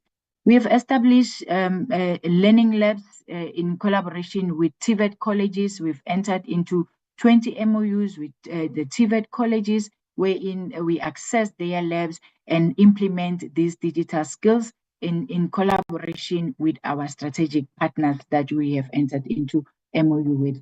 And then we have also hosted a number of hackathons and in fostering and innovation, the culture of digital entrepreneurship. So we have hosted these hackathons in different communities and also in the TVET colleges where we are implementing our programs. These are some of the prototypes that came out of these programs as we are implementing. You can see on the first slide, on the first picture, a smart house. These prototypes came out after we have trained these learners on the Internet of Things short programs in the south of Tshwane, at the Tshwane South TVET College. We have also implemented this IoT program at Northern Cape in collaboration with MLab, and then these are the prototype. And these programs was also supported by the Kimberley municipality, as well as the other partners that are sponsored by SETA in the Northern Cape, in both Uppington and Kimberley. And these learners were then absorbed by the municipalities to further be supported on this initiative, because the municipality was very much interested on this solution, this smart remote sensing recycling bin. We implemented this hackathon in collaboration with our partner in Botshabelo, where these learners were given a problem to solve using the 3D printing. As you can see, this prototype here, Chair and the members, they were designed and developed using the 3D printing after these learners have been trained on the 3D printing course. In terms of our learner enrollment in the past 5 years, on our historical qualification to date, we have trained about 55,198 unemployed youth. And this is the picture that shows our enrollment, as well as our learners that completed our programs in the form of either learnership, short programs, skills programs, university placement, as well as bursaries that we are funding. In terms of our reach, we have increased our reach in both Northern Cape as well as KZN, sponsoring these programs, these provinces with learnerships, skills programs, bursaries, and candidacy programs. Again, we further sponsored the TVET managers with TVET lecturers development program that was enrolled, and it was also a success in these different provinces. We have also, in terms of our the skills programs that was enrolled, we supported a skills program, and the completion of these skills programs has been at 74%, with bursaries and the AET bursaries at 8%. Chair, thank you. This brings me to the end of my presentation. Thank you. Thank you very much, Ms. Sima, the CEO, the board chair, and the DG for those presentations. I think we've had a lot to digest on, very comprehensive information that has been shared with us. I am going to open for discussions, engagements by the members. So can I then take hands from the members on the presentation from NEMISA as well as the MICT SETA? With obviously the foundation there having been the National Digital and Future Skills Strategy implementation. I see 2 hands up. Honorable Matafa, you'll be followed by Honorable Sitole, followed by Honorable Shongwe, and then Honorable Vilagazi will come back for a next round. Honorable Matafa, you may go first, sir. Thank you. Thank you very much, Chair. Good morning again, Chair, to the ministers on the platform, the DGs, members and leadership from NEMISA and MICT SETA. Chair, let me welcome the presentations and thank the efforts that went into creating such comprehensive presentations. On both presentations, Chair, let me commend the progressive training programs and the approach in which they are being taken, especially when considering that they both align with the skills that the country requires in the digital economy. And most importantly, Chair, the collaboration. If you remember, many a times in our committee meetings, we always lament the fact that, excuse me, instead of collaborating, we find entities that are reporting to the department competing and not complementing each other. But here we can see that there is collaboration with external stakeholders, internal stakeholders, in innovative manners that are able to expand the footprint and the reach of the programs. And for that, we truly appreciate it. I just have only a few questions, Chair. Starting with NEMISA, there is a point that MICT SETA is raising on the issue of the gap that has been identified in either higher education or basic education skills development.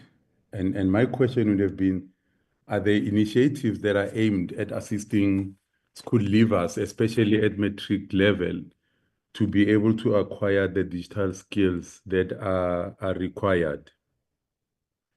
The second part that MICT SETA is raising is on the penetration on people with disabilities. They mention about 5%. I missed that in NEMISA, and I'm actually interested to find out if whether is there a dedicated focus to ensure that people with disabilities are reached, and if they are, what is the percentage of the numbers, the good numbers for that matter, Chair, that NEMISA has put forward as those that would have benefited from their programs. And I think maybe also if we can understand what is the demographics in terms of age groups? Is there a target for youth, or is there a measure to see maybe in terms of those that are benefiting from the NEMISA programs? What age groups are there? Is it predominantly youth? Is it mainly people of mature age? We know that the youth are the ones that are negatively affected by unemployment. So it will be interesting, Chair, just to find out if whether is there a measure along those lines. On to both, maybe both can respond, NEMISA and MICSETA, is on the collaboration with the private sector. I hear there is collaboration on the side of NEMISA with Google and Microsoft to expand the training exposure. My question, Chair, would be to find out if whether is the collaboration with the private sector which will ensure that once these trainees have gone through the program, they are linked with real job opportunities, or at least internships, so that at least once they have acquired the training, they are then exposed to a real working environment. In closing, Chair, I'll also want to commend the SETA on their focus on emerging technologies like AI, Internet of Things, cloud computing. These are areas, as much as most of our young generation would want to move into the digital space, ignore them because they come across as sophisticated and high level. I've heard in the presentation, MICSETA speaks a lot about that, and I want to commend them because these are areas that we should also expose our youth, especially those that want to play in the space. Chair, let me thank you for allowing me the opportunity to participate. And once again, thank you for the brilliant presentations from both entities. Thank you very much. Thank you, Honorable Matafa. Honorable Sithole.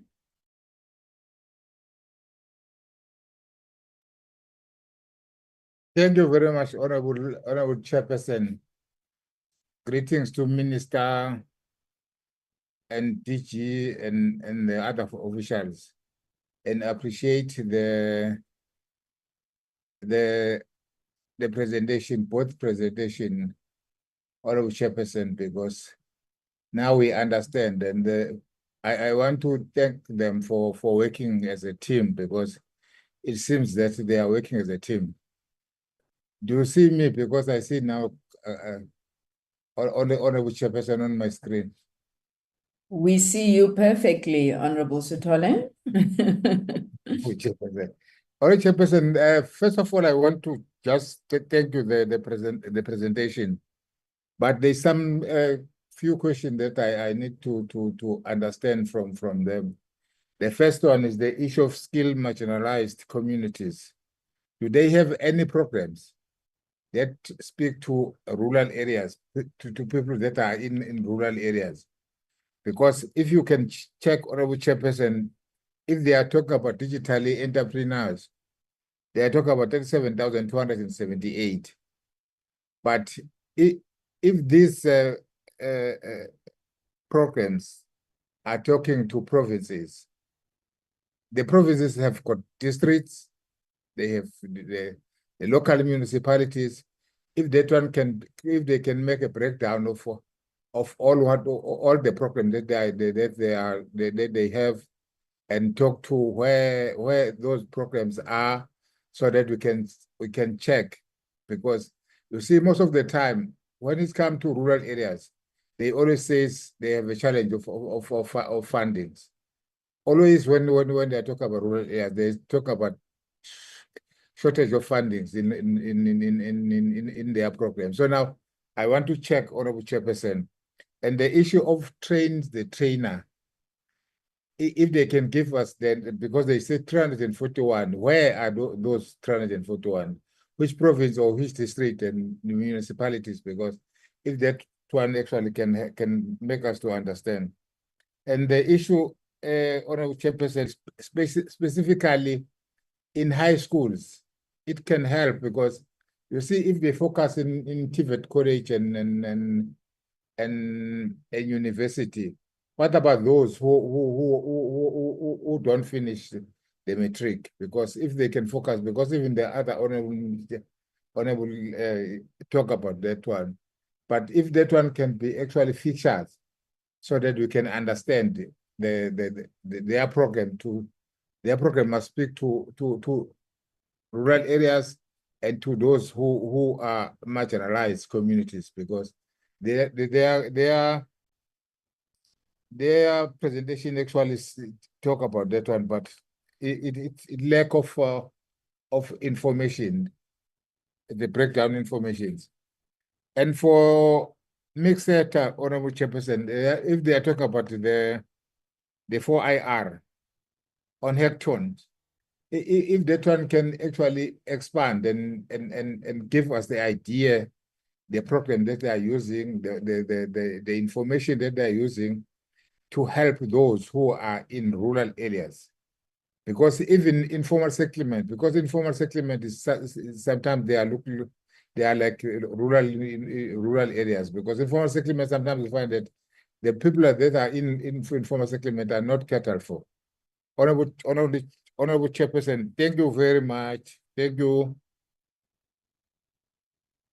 Thank you, Honorable Sithole. Honorable Shongwe. Thank you, Chair. Thank you. Ngibingelele again ihlalo zonke ngokwehla kwazo, Chair. Chair, I appreciate the presentation. It was an eye-opening one. It was very clear and also gave a bit of direction. My questions are as follows, Chair. A key challenge in the ICT sector has been the duplication of roles and the inefficient use of resources. What is the distinct difference in the mandate of NEMISA and MICT-SETA, and how do these two entities work together to contribute to the achievement of the digital future?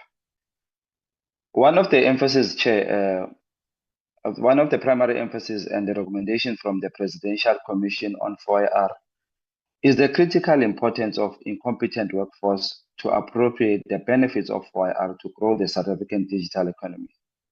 So the question is, to what extent have both NEMISA ensured that there are relevant training and development programs to ensure that citizens, particularly youth, are equipped to adapt to the ever-changing landscape of artificial intelligence?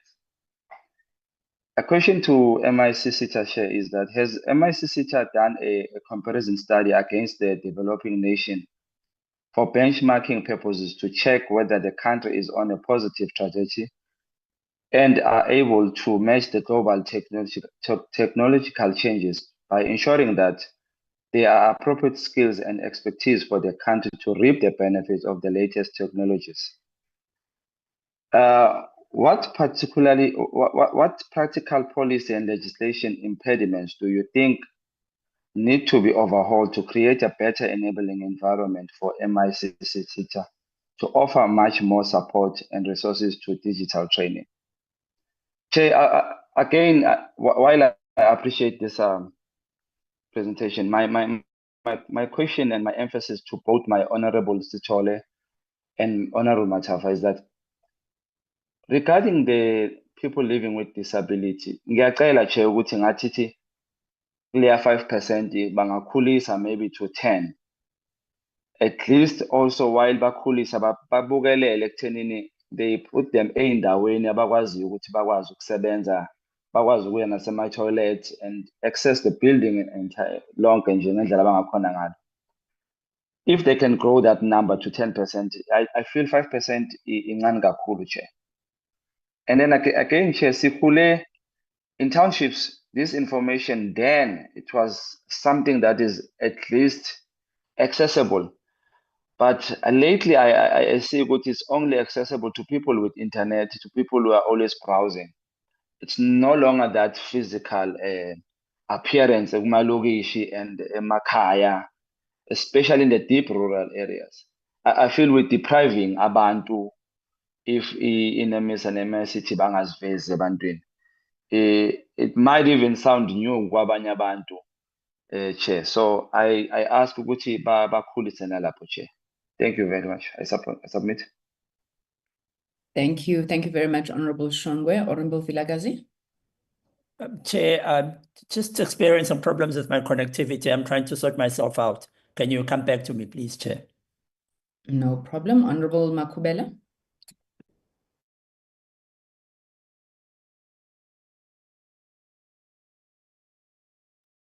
Honorable Makubela, you have the floor. Thank you, ma'am. You're muted. You are muted, Honorable Makubela. Thank you. Thank you, Chair. I beg your indulgence. I've got my notes on my phone since I still don't have my gadget. Do you mind if I'm not on camera so that I pose my questions? I'll come back. I apologize. Otherwise, you'll be facing the ceiling. No problem. Thanks, Thank you, ma'am. I appreciate it. Thank you. So let me just switch this off. Okay. Let me start by also appreciating, Chairperson, the presentation that was provided to us. Thank you so much to first the Minister of the entity. We appreciate your presence, and also the board chairpersons and the leadership of the entities. My first question will be to check in terms of the Auditor General's report in this or this previous financial year. Can you just share with us what are your concerns in terms of what the Auditor General may have raised, and what is the progress towards addressing some of the findings, if any? And two, if you can also just give us an idea on all this good work that you've been doing in the training, and we appreciate that. It does look like there's a lot of work that is happening on the ground, and the collaboration looks like it's between the two entities is working well from the presentation. How much has been spent thus far by MICSETA and also NEMISA in conducting this training? Then the next question I would like to know, I've noted I was not here, but in the previous reports where there was oversight by the committee, there were just certain issues that were raised, and I would like to see if those perhaps there's progress. First, it was with regards to the sourcing of funding because of the high demand training. You may have alluded to that, but there was a recommendation of some policy framework that will coordinate the SETAs and the NSF and all where you could find funding, including the digital fund. Is there any progress towards that? I noted that it was given about 3 months. If it was not your responsibility, just let me know. But would like to hear if there's progress towards addressing those funding gaps. And some of the areas, especially for NEMISA, in the provinces that were visited by the portfolio committee, and I'm sure this could apply to other provinces that the committee is yet to visit. There was issues of connectivity which was hampering the progress of training. Have we resolved that with the telcos? Even issues of physical infrastructure was raised, which also then affects rural training, especially. The numbers that you are presenting, how much of it really is attributed to the rural areas, the most needy? And because of these challenges that I'm raising, and are they being resolved? And are we reaching those who are in the peripheries of our country? The next question would be, I think one of my honorable members has already asked it. I'll just maybe reemphasize a very important point that was raised. I think it was the board chair, I can't remember which entity, the disconnect between our basic education and the skills that are required post-education, or even as far as the skills of the future of the fifth industrial revolution. Have you made recommendations formally to the Ministry of Department or to this committee in the past on what you'd like to see in our education system based on your research, the kind of students that you're receiving and their level of understanding, and the gap that exists in the understanding to where the world is, or what the market requires as skills that it can absorb? Have you made recommendation on what our children should be learning on a daily basis, what they should be exposed to? And if you had, did you receive any recommendations, any response to those recommendations? And then lastly, you also mentioned in your presentation, I believe it was NEMISA, that you are continuously measuring the efficiency of your training. And I would like to understand your measure. How do you do that? Is it a survey? But also this efficiency, do you go back and evaluate whether the person is effective in the job area, or is your efficiency whether somebody has passed the course or not? What does that measure entails, and how do you measure that? I thank you, Chairperson. I'll pause here. Thank you very much, Honorable Makwela. Honorable Vilakazi, are you ready, or can I move to Honorable Mkhaga? Please move, Chair. Thank you. Honorable Mkhaga. Thanks, Honorable Chair. Sister, it's a message of condolences to both families. Qalani ngenxa bantu zakwethu. Minister with department, the boards, members, and chairpersons, and our officials. Madini Bolis. Chair, I'm welcoming both presentations. Very clear, and I think we must appreciate that the language used is our language, so that it's not above our head, but precise in terms of the content. First question to NEMISA around the absorption after trainings. It's very interesting because I understand the limitations and constraints that are in relation to how to measure the impact we are making and the methodology we are using to track the success of this particular program. It's very critical, but how do you measure it? And what is the methodology you are using in terms of ensuring that this absorption is making a dent to the lives of your clients? In relation to you've raised a very important matter, question of relevance of the curriculum, both basic education and in higher education, which is critical. That was making a contribution in shaping. Line yakho ayikho right, Dr. Mkhakha. Do you want to try again? Starting from the start? No, from basic education. Oh, yes. No, Chair, it was in relation to curriculum, the relevance of the curriculum, which is critical for me, because you don't want to have institutions that act as ivory towers over society.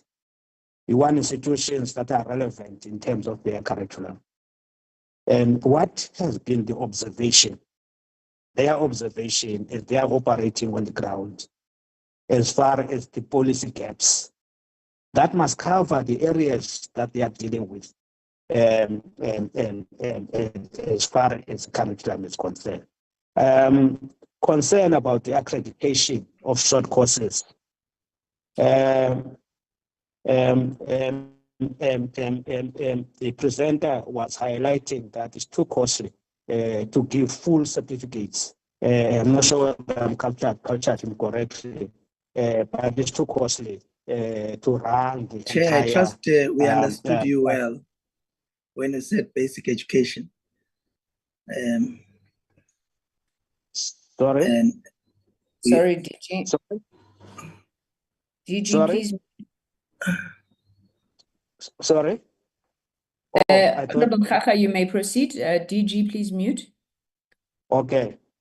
I'm raising this question because the question of short courses is what is critical in our communities. Remember that there's still high rate of illiteracy in our communities, and how do you then ensure that you accredit whatever you do as far as the short courses are concerned?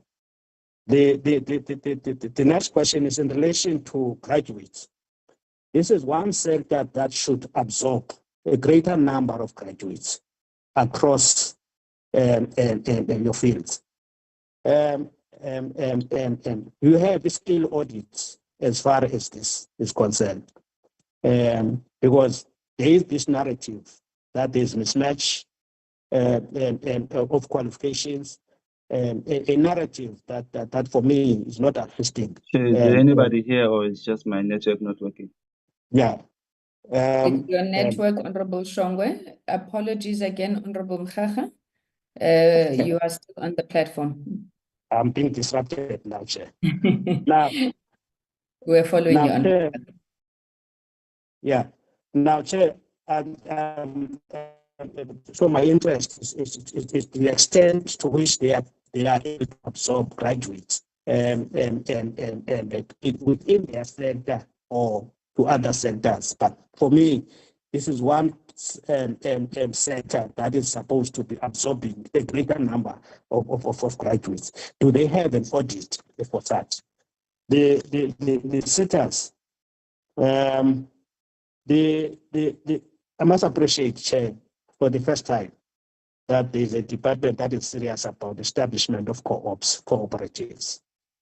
Many times we hear SMEs, other small programs, but not a structured approach as far as cooperatives are concerned. In the budget allocated to cooperatives, how many cooperatives that you have managed to establish and in which provinces?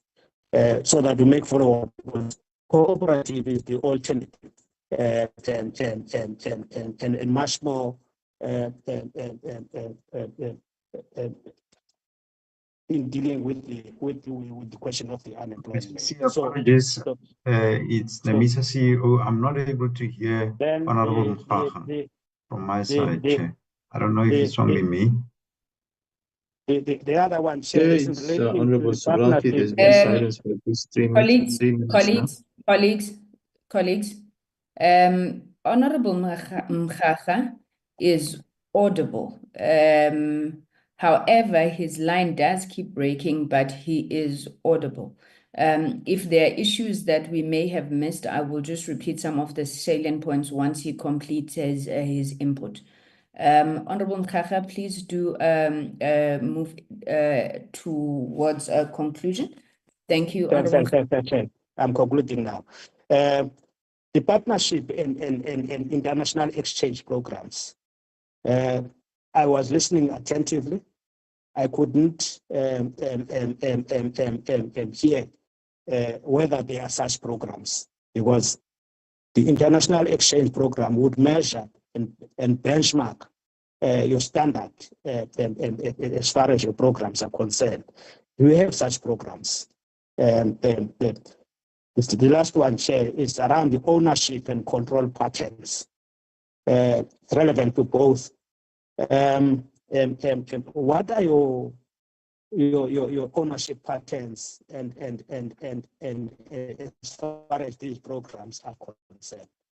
I'm raising this, Chair, because previously we had technicons, state-controlled technicons under apartheid, of course, even during the new dispensations, but they were closed. Many of these programs were relevant to those technicons.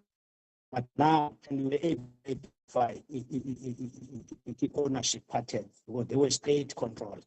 Now, in terms of your programs, what are ownership and control patterns as far as your programs? Are you making inroads in terms of transforming the lives of our people generally? In rural areas, what are your targets in rural areas? Because many of the departments are talking rural policies, rural development, but what exactly is your target in rural areas? Whom are you targeting in those rural areas? Are you able to get a feedback from those? Thanks, Chair. Thank you very much, Honorable Mkhaga. Colleagues, I'm aware that some of you were not hearing Honorable Mkhaga. I'm not going to raise all the things that he said. I think you may have heard him at the beginning, but he was speaking to how do you measure the impact of these programs that NEMISA and MICT is rolling out. So while we get a sense of what's happening, but how do you actually measure impact? The issue of the relevance of curriculum, linking back to the issue around DBE and DHET, and what is being done there. The extent to which you are able to absorb graduates, because this economy, this sector, this is where you should be making a lot of inroads in absorbing graduates, and whether indeed you are finding there's a skills mismatch. If so, what are you doing? He appreciated the seriousness that the the department is taking on the establishment of cooperatives. I think that was in relation to MICT SETA, and again asking where these cooperatives are. He spoke on the partnerships and the international exchange programs. Are you doing benchmarking? Are you making progress around international exchange programs and the skills development memoranda that you have in place? So what is progress there? He wanted to know the ownership and control patterns in the delivery of programs. He referenced technicons, saying in the past, these were state controls, thus delivering these programs. So as your programs are being delivered now, who actually directs, owns, and controls those programs in their delivery? Then he wanted to know, are you actually making progress in really transforming the lives of the people? So when you say you have programs in rural areas, what exactly do you mean? What are your targets? Who are you targeting in those areas? So that was the feedback, the input by Honorable Mkhaga. I am now moving to Honorable Subrathi. Honorable Subrathi. Thank you, Chairperson. Chairperson, please can you confirm I'm visible and I'm audible enough before I proceed? You are visible, you are audible, you have a flag on your head. Thank you, Honorable Subrathi. Thank you so much, Chairperson, and thank you for this opportunity to engage the presentation. And let me welcome the very comprehensive presentations. And let me also express, Chairperson, my delight and my great interest in today's engagement of the Portfolio Committee, largely because, Chairperson, if we understand what our Portfolio Committee has oversight over, and rather what the Committee Communications and Digital Technology seeks to achieve, is to create a digital ecosystem. And I would like to think there's two ends, and how do our people access the digital ecosystem. So a large focus has been to creating the infrastructure, the cost of connectivity, ensuring all areas are connected. And Chairperson, that will be in vain if digital literacy is not does not move at an equal pace, so that all people are able to access this huge infrastructure investment that the government is making. So I welcome this presentation because this talks to the second end of digital literacy. Chairperson, therefore,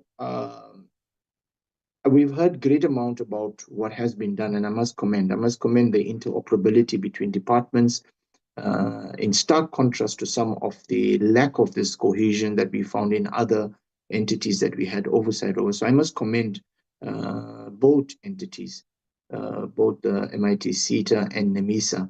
And I think maybe let me start with the end. My last question would have been, and I'll present that first, because we've heard a lot about what we've done, and we celebrate that and we appreciate that. But you know, the United Nations 2030 Agenda on Sustainable Development speaks about ensuring that no one is left behind. So I really don't want to focus on what we've done. I want to have a sincere conversation around who are we leaving behind? Maybe that's my first question. My second question is, do we have a country picture of what are the digital needs of our country? What are the digital opportunities? What are the digital skills that are needed? Where is our effort going? And what is the gap and the opportunities that are available? That would be my second question. My third question, Chairperson, would be, we've had over 800,000 matriculants complete matric in 2024. And we have a huge level of unemployment. And it is my firm belief that accessing the digital economy, and our Honorable President has persistently guided us towards the digital economy. The digital economy presents a unique opportunity for the unemployed masses, especially our younger people that are far more digitally savvy, to access the digital economy as long as they are sufficiently skilled. And this does not necessarily mean they may need to be skilled to a significant at an advanced level. So the question is, have we communicated these digital opportunities and the digital training that both NEMISA and MICSETA offer. Now, the reason I ask this, Chairperson, I had, when GCIS appeared before us a few months ago, I questioned, and GCIS mentioned that they have a WhatsApp channel. And I alluded to them that as members of the portfolio committee, we are not on this WhatsApp channel, which has 1.5 million members. So all these wonderful programs that NEMISA and MICSETA are rolling out, is that sufficiently communicated to all our people so that no one is left behind? I believe that every South African that is unemployed has the right to understand the opportunities that are available in terms of skills training in the digital environment. So have we ensured that everyone has been communicated that message using, for example, the GCIS platform of the WhatsApp channel, using, for example, Chairperson, you know, I'm a strong believer in the effectiveness of TikTok. I haven't seen NEMISA or MICSETA, nothing on TikTok. So are we sufficiently communicating these opportunities? Because, Chairperson, we face a huge unemployment. Just a fraction of our learners will gain entry into tertiary institutions. So it's important that we offer hope and training whilst our people are unemployed. So that is my question, is have we sufficiently communicated? Into a specific question I want to direct to NEMISA, is NEMISA alluded to offshoring of jobs, of 66,000 jobs are offshored. In other words, foreign countries, our South Africans will have offshored 66,000 jobs. Now, I'd like to know, what is the nature of these jobs? Why were they offshored?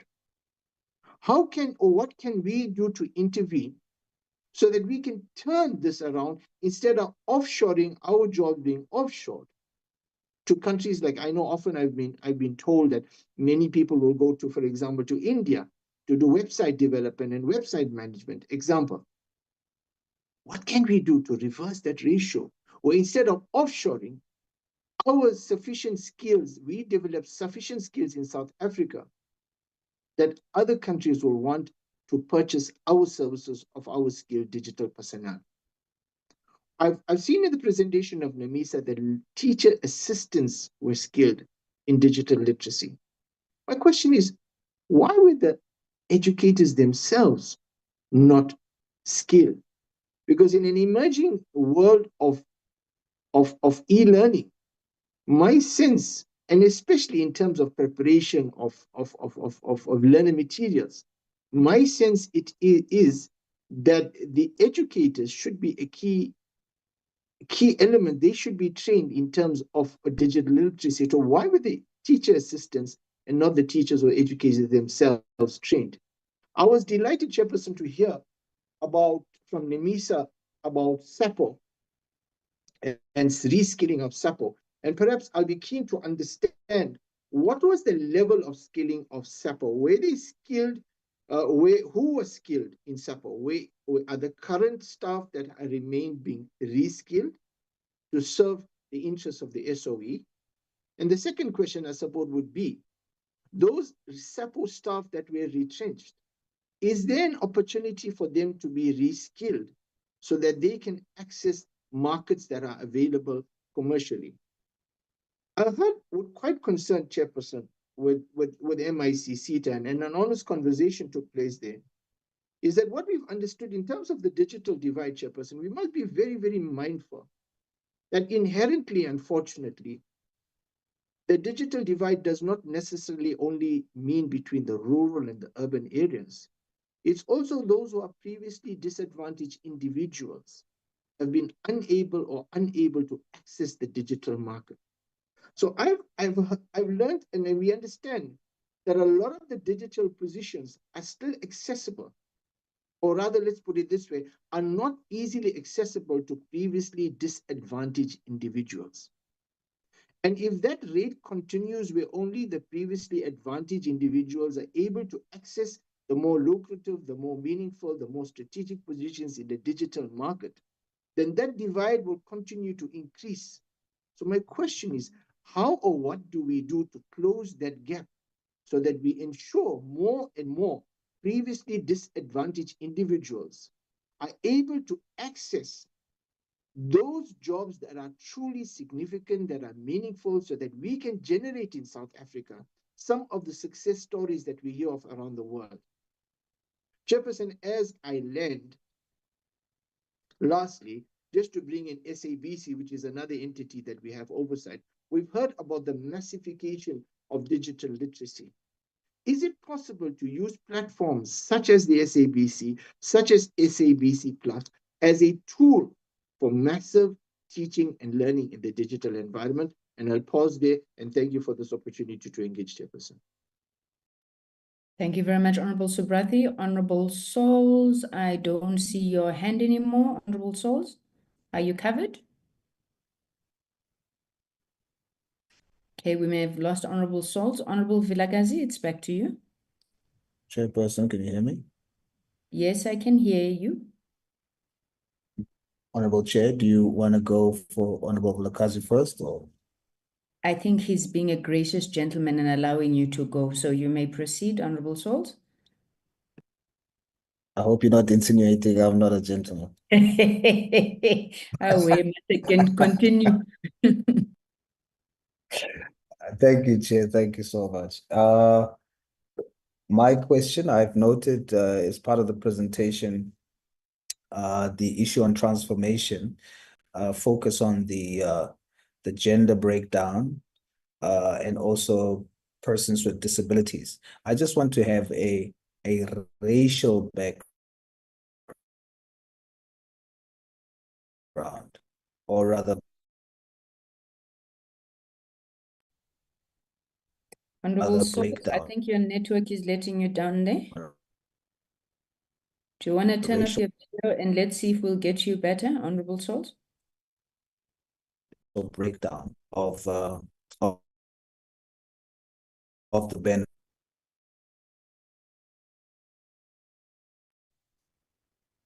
Honorable Souls, you are now frozen and not coming through. Okay, I think we're probably going to lose Honorable Souls. Honorable Vilakazi, my apologies. Do you want to come in so long while we try and get that sorted out?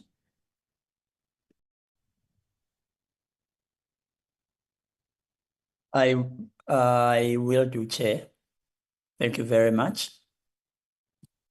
It's a pity, Honorable Cynthia. I was just going to thank you, Chair, for graciously recognizing gentlemanly behavior. Chair, can you hear me? I can hear you. Thank you. Okay. Thank you so much. Thank you so much for two important presentations, not just for the portfolio committee, but for what we're trying to achieve as a country. The skills that are needed for ICTs are crucial. And so the roles of these two organizations is key in achieving that goal. I have to start, Chair. Someone mentioned that you had been in the Mobile World Congress last week, which I had the fortune to join you at. And one of the things that stood out for me was a presentation from Huawei, where they had a whole village and a number of things that they were doing there. But the one thing that what was key for me there was in all the stations where they showcased the various offerings and the various initiatives that they had, it all boiled down to starting with a vision for the country. They start with a vision for China, and then it breaks down to how all the sectors contribute to that one vision. The one thing that I also appreciated there that made a very big impression on me was that for each of the sub parts of this vision, each one of them is complete on its own. We saw something on a smart city, and there is waste collection, there's emergency services, there's health, there are various things that make up this smart city and how those connect to make the city function optimally. But then there's even another presentation on a smart hospital, which is a small component of the smart city. And from the moment a patient walks into the hospital to them receiving treatment, you can see the coordination, and that itself is also a full-on loop that is completed. What bothers me often with what we do in this sector, particularly this ICT sector that this portfolio committee oversees, is that we have a whole lot of interventions. We are not short on interventions. In fact, I even suspect that we have a surplus of interventions for the goals that we set ourselves. And the problem also is that none of these, or very few of them, seem to have a logical conclusion, seem to come to a logical conclusion, and they are complete. It seems to be lots of loose ends that leave us grasping at a number of things that we are busy, but I'm not sure to what extent we actually achieve what we've said we are going to achieve.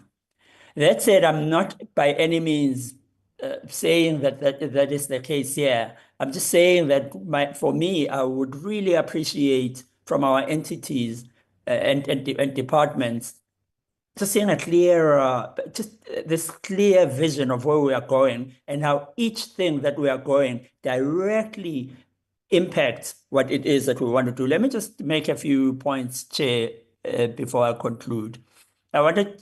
So first I noted that there's been 4.2 million people trained or that have gone through these training interventions. I believe it's of both organizations, which is a high number. 4.2 million over the course of this strategy is a good number. But I ask myself, to what end? And I am, one of the things also is that I'm concerned that we are focused on outputs and not outcomes and impact. We are concerned on what we are doing, on the things that we are busy doing, as opposed to the result of those things at the outcome level, at the level of the project itself, but also at the impact level, the societal level. And I won't go into depth on that because just about all of my colleagues have asked questions to this, but I was just thinking in regard to the vision for NEMISA. How will we know when citizens are now showing accelerated use of digital technologies and improved quality of life? What are we measuring? And then what is the pipeline for beneficiaries of training to ensure the utilization of the skills gained? And whilst both organizations are busy, I was concerned. I just noted that I believe it was the chair or the CEO of the SETA who said that we still have a gap. We still have skills gaps, both in the minister as well, I think, made the point, both in government as well as in the private sector. But if we're developing all these interventions and we've trained so many people, why do we still have this skills gap? What is happening? What are we missing? Why are we not able to fill the skills gaps? Is it possibly that we are incorrectly targeting the interventions to be implemented? And where are these people that are being trained? That's the question that I ask myself. The minister says that we will identify areas that need higher absorption of certain IT skills in the public service. How is this going to happen? And also in light of the people that we already have that are trained. The chair of the SETA, again, I think it was, makes the point about how much of the industry, much of the ICT industry is still in the hands of what he calls previously advantaged, both in terms of ownership and management and just general overall control. I just want to find out from the thoughts of both SETA and NEMISA. So how do we change this? What needs to happen for us to change? What is it that we're going to say, this is going to lead us to where we change from where ownership is in the hands of the previously advantaged? The chair also said the SETA is not in forums on the cutting edge of developments. They were not at MWC last week. Why is this? What's holding the SETA back from being at the cutting edge? And also, this document is a strategic document from 2020 to 2025. What happens after 2025? What can we expect to happen then? In light of what I was just saying about the many activities, I also sense some, and Honorable Shongwe mentioned this earlier, I see a bit of overlap and maybe lack of clarity for me, certainly, in the mandates and the coordination of the work of NEMISA and SETA. Who exactly is responsible for development and implementation of the policy? I hear both organizations talk about curriculum development. I hear both of them talk about research and prioritization of skills. I hear both of them talk about stakeholder management. I hear both of them talk about funding. SETA says we need to diversify them. No, not SETA. NEMISA says we need to diversify the ways in which we raise funds. MICT SETA is short on funds. How do we avoid duplication? Perhaps we could just get a sense from the leadership of the two organizations. How do we know, how do the organizations know this is SETA's prerogative, and we know that NEMISA doesn't come here? This is NEMISA's prerogative. We know that SETA doesn't go there. I'm just concerned that we might find ourselves in the same situation that we have with the broadband connectivity, where we have lots of players, all of them from government, all of them doing the same thing and resulting really in wastage and duplication. Honorable Subrathi has mentioned the point about the trainee teachers. That was also a concern of mine.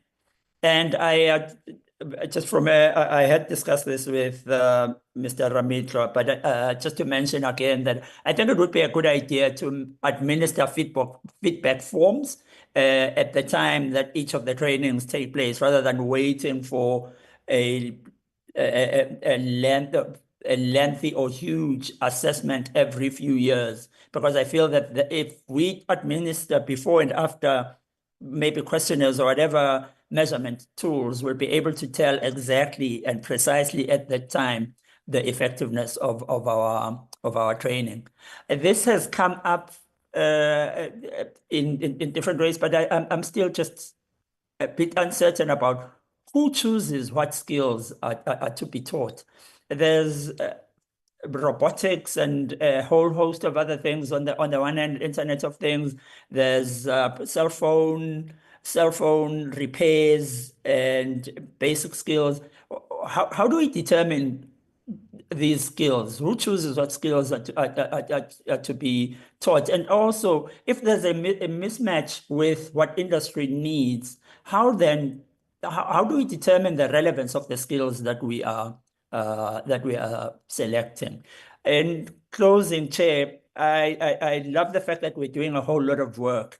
However, I feel that maybe for impact, for focused impact, and for just to make maximum use of the limited resources we have, I think that maybe prioritization and just being clear about what are we going to focus on immediately and what's the role of each entity is going to be key at this point. Thank you, Chair. Thank you, Honorable Vilagazi. Honorable Souls, may I invite you back?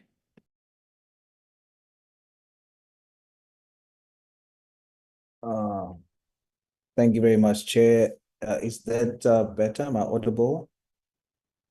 Much better. Thank you, sir. Thank you, Chair. No, my question earlier was I've noted on the issue of transformation, that there's been an emphasis on the gender balance and also with regard to persons living with disabilities. I just wanted to get a detailed understanding on the racial breakdown as well of the beneficiaries. Thank you so much, Chair. Thank you very much, Honorable Souls. I think we have covered all the honorable members who wish to make an input. Honorable Makubela, Honorable Souls, I'll take it those are legacy hands. Before I hand over to Minister and DG Head, I think the members have really covered all the salient points and questions that we would have had. I'm just keen to find out from the presentations, from the presenters. I know a number of members have asked this question, but I want to go back and emphasize the point of our need to understand what you are solving for. So when Honorable Vilakazi says that, we can see there's a lot of work, you're very busy, but what are you solving for? Because except for, I think it was in the MICT SETA presentation, which mentioned the 100 doctorates per year that you need to ensure that you deliver on. We had no other targets, including, by the way, in the NFSAS, Yonale, we don't have targets. So how do we know whether you're achieving what you need to do or not? And I'm not talking about targets that we're likely to find just in your APPs. What Honorable Vilakazi calls a national strategy. So in order to be able to enhance the employability and the entrepreneurial skills that you spoke about, in order to increase the technological, the uptake of digital technologies, what needs to be done so that we measure you against that? We are now a few months before the 5 years of the strategy. What did you set out to do and have you achieved it? I think I want my question to be as plain as that. And if you could please just answer it quantitatively so we know what we are dealing with. Yes, we hear a lot of the politics around the qualitative aspects, some of the challenges, but did you know from the start what you needed to achieve? What was it and where are you in that regard? Then secondly, around I remember not so long ago, I had to do an in-depth study on the National Skills Development Plan of the country, which I don't think was that much focused in this sector. But what is the alignment on the work that you are doing with the National Skills Development Plan? I would assume that there's various iterations of that plan, and how are you ensuring that there's continuous alignment? On the issue of alignment, maybe DG and also chair of MICT, or actually I think the DDG responsible for this area is also present in the meeting. Can you take us through the architecture that ensures alignment? Because it's one thing and please, I'm not insinuating that this is what you would have done, but it's one thing that when you're called together to a portfolio committee, you exchange notes, you agree on way forward, and we get here and we get a sense of alignment. I'm very keen to know what is the actual architecture that exists to ensure alignment. So what are the processes, the people, and also the plans that deliver on this alignment, both within the department as well as with the two departments in whatever form. I was going through, for example, the MICT SETA website, and I see that in the board of MICT SETA, you have representatives of organized labor, of organized employer. I don't see the department there. I think there's a ministerial appointment, which would be the D-head minister, which is the chair. So what is the architecture? I'm just giving one example for that alignment. Then secondly, how that then aligns with the greater ecosystem. What I mean about that is that as we oversee this committee, we interact with different components of it. One of the issues, for example, that we are dealing with is the issue of schools connectivity. Now, as the entities responsible for digital skills training, when do you then get drawn in, if at all, at school level to say, this is the project, and one of the many things that are going to have to feed into the success of this program is digital skills, and how is that managed, monitored, regulated to ensure that it doesn't happen by fluke? So the architecture of alignment, DG, if you could please just take us through that. The last question, because I'm just mindful of time, I would love to explore a lot of these issues better, You spoke about your alignment to the objectives of the NDP. You took us through the three main priorities, the outcomes, and all of that. But if we stop at the level of outcomes, which I think is part of the point that Honorable Vilakazi was raising, we may miss your direct contribution, because I think at the end of the term, you want to come back to us and you say, this was the priority, inclusive economic growth, and this is what we did practically. So these people that we trained, they've been hired here. While I'm repeating myself, I think you will understand that our orientation is to get to the actual crux of the issue and the delivery more than I think the political statements that have been raised. And then also on that issue of alignment, things like the labor activation program, where is the throughput of your students, learners, where do they go? Or again, is that left to chance? The invisible hand of the market must come into play and somehow they will find themselves placed somewhere, or do you take an active interest and role in that? Minister, can I hand over to you to direct the responses? Thank you very much. Thanks very much, Chair. And before we actually even do that, I think there are key observations that members of the Portfolio Committee have made that would strengthen our approach going forward. And I just want to pick up from some of the common themes, particularly something important that was raised by Honorable Subrathi with regards to the depth of the awareness around these opportunities, the digital training opportunities that are in place so that they get to reach the people that are intended to uplift out of digital exclusion. And I think there is opportunity in leveraging not only the SABC as a portfolio, but also even community media. Honorable Shonga makes the point around the fact that a lot of the messaging seemingly gets to people who rely on handheld devices in order to communicate. And perhaps the opportunity in there is to strike that balance, because while we also need to be getting to those, we have to make room for people who are disconnected, and the community media in this place, both print and radio, are the strongest instrument to have the message penetrating even broader. And I think that will also address the concern that Honorable Makubela raised around the impact that these programs could be having in rural areas. What we tried to do with the NEMISA presentation was to give the geographic spread.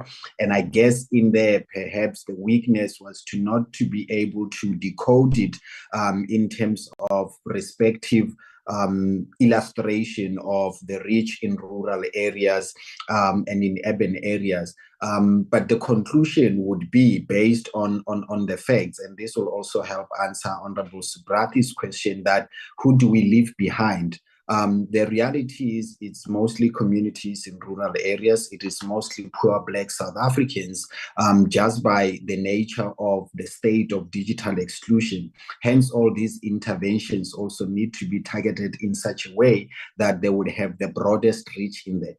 And lastly, on the issue of coordination of all these different digital skills training initiatives, in addition to what you have said, Chair, I would like the DDG to speak to the efforts that we have spoken to him about in terms of the coordination of all these public sector and private sector initiatives around digital skilling, so that there is one common approach to doing that, and that it can also be trackable in terms of ultimately the absorption within the public sector, and also just having a much more clearer sense of the state of digital skills across the public service, because that's an important metric to be able to measure whether even as government we've got the type of digital skills that will empower the state to rise up to the digital transformation aspirations that have been expressed, and are excuse me, and are actually codified in the medium-term development plan. With that, Chair, I will hand over to the DDG to start, and then the two CEOs, unless the chairperson of the board wants to do a prelude before NEMISA starts in, I would let DDG Mashiloho from the DCDT to deal with those three aspects, two of which were raised by you and one by me. Thank you.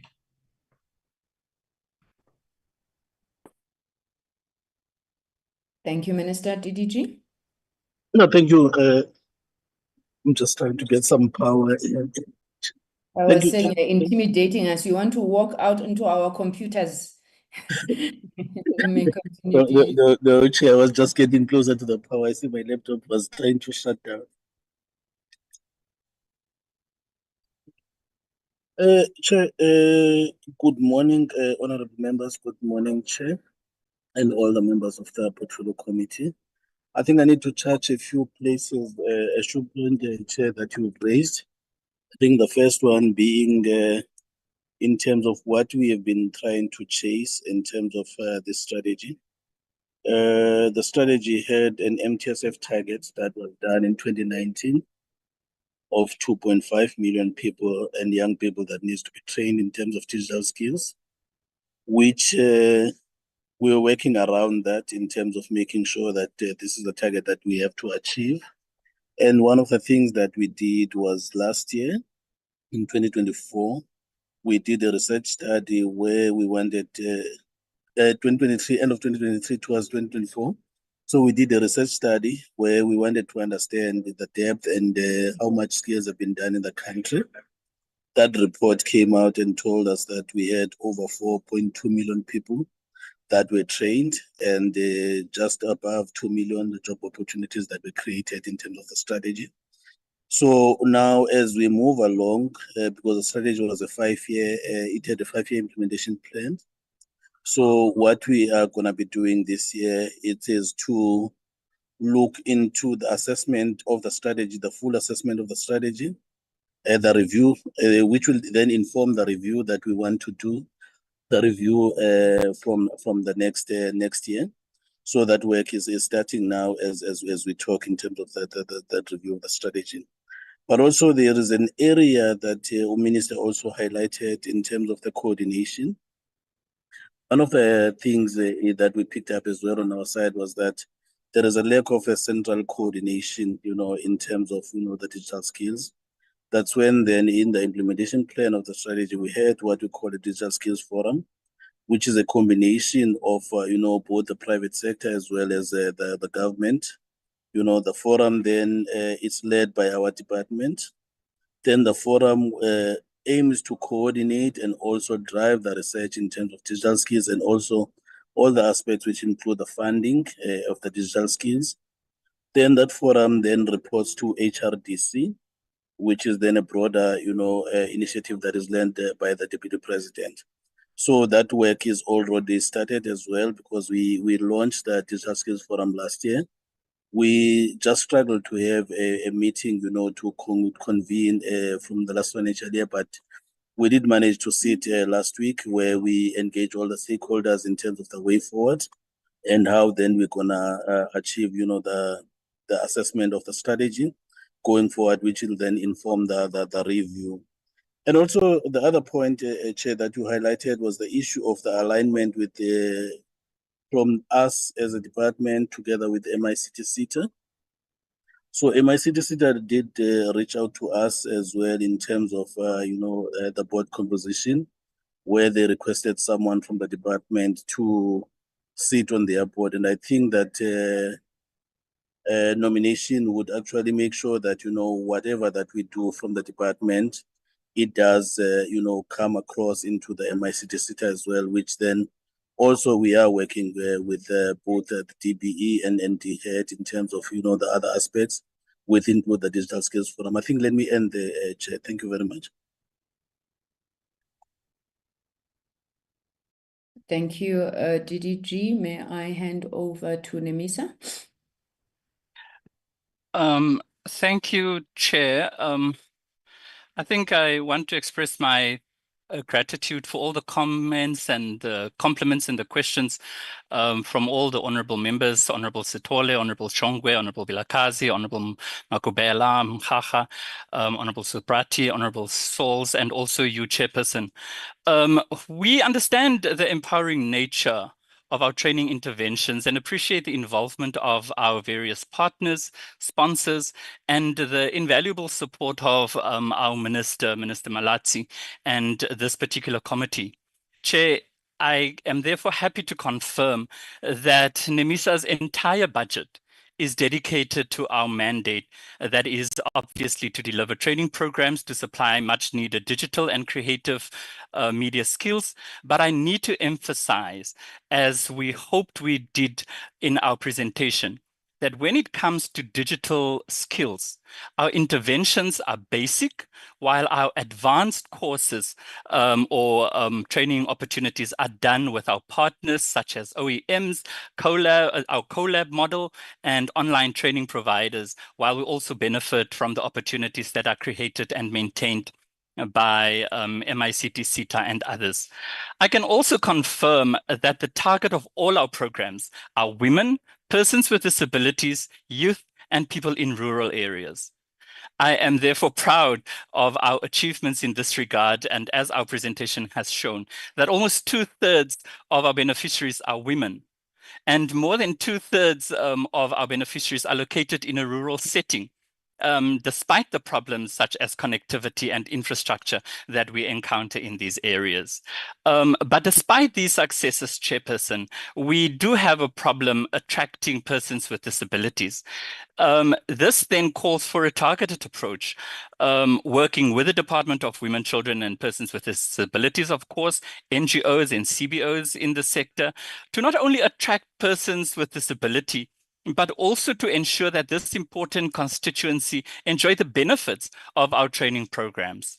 Also, all our programs are aimed at Black South Africans, that's Indians, people of color, and Africans. And I remain impressed and inspired by our consistent efforts to attract particularly Indian and beneficiaries of color.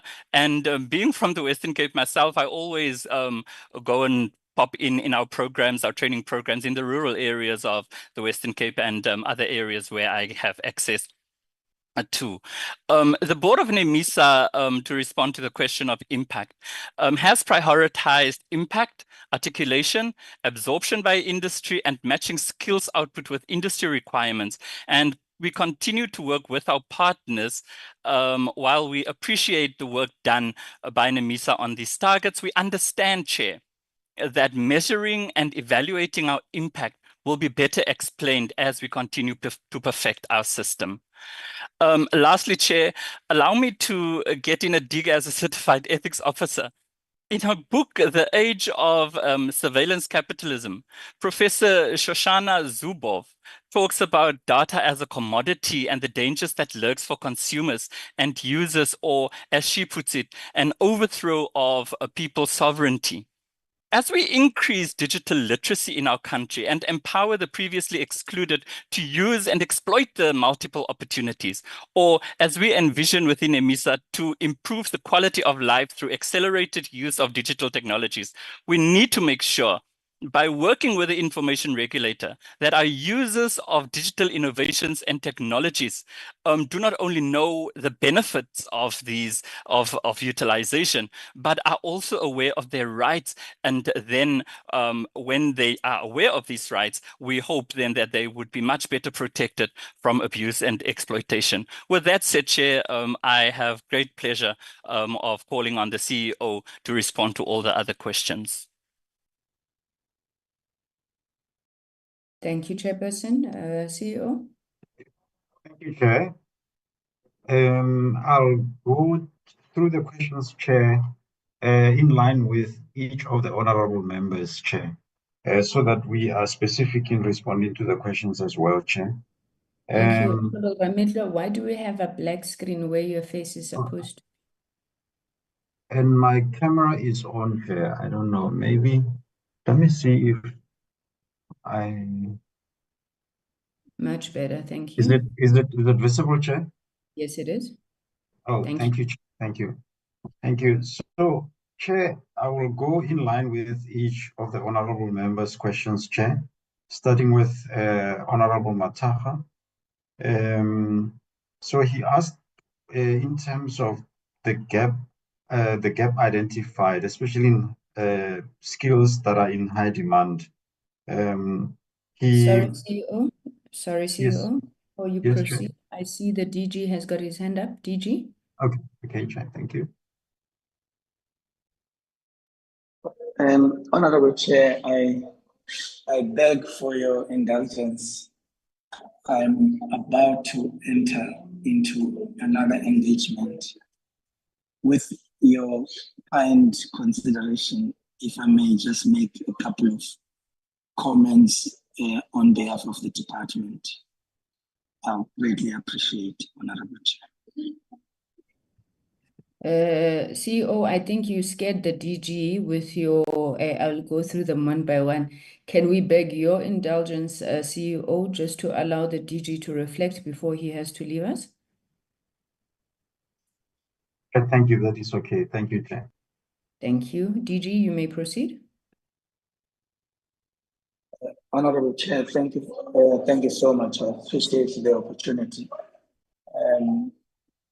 We are tasked to brief the Deputy President in the next 2 minutes.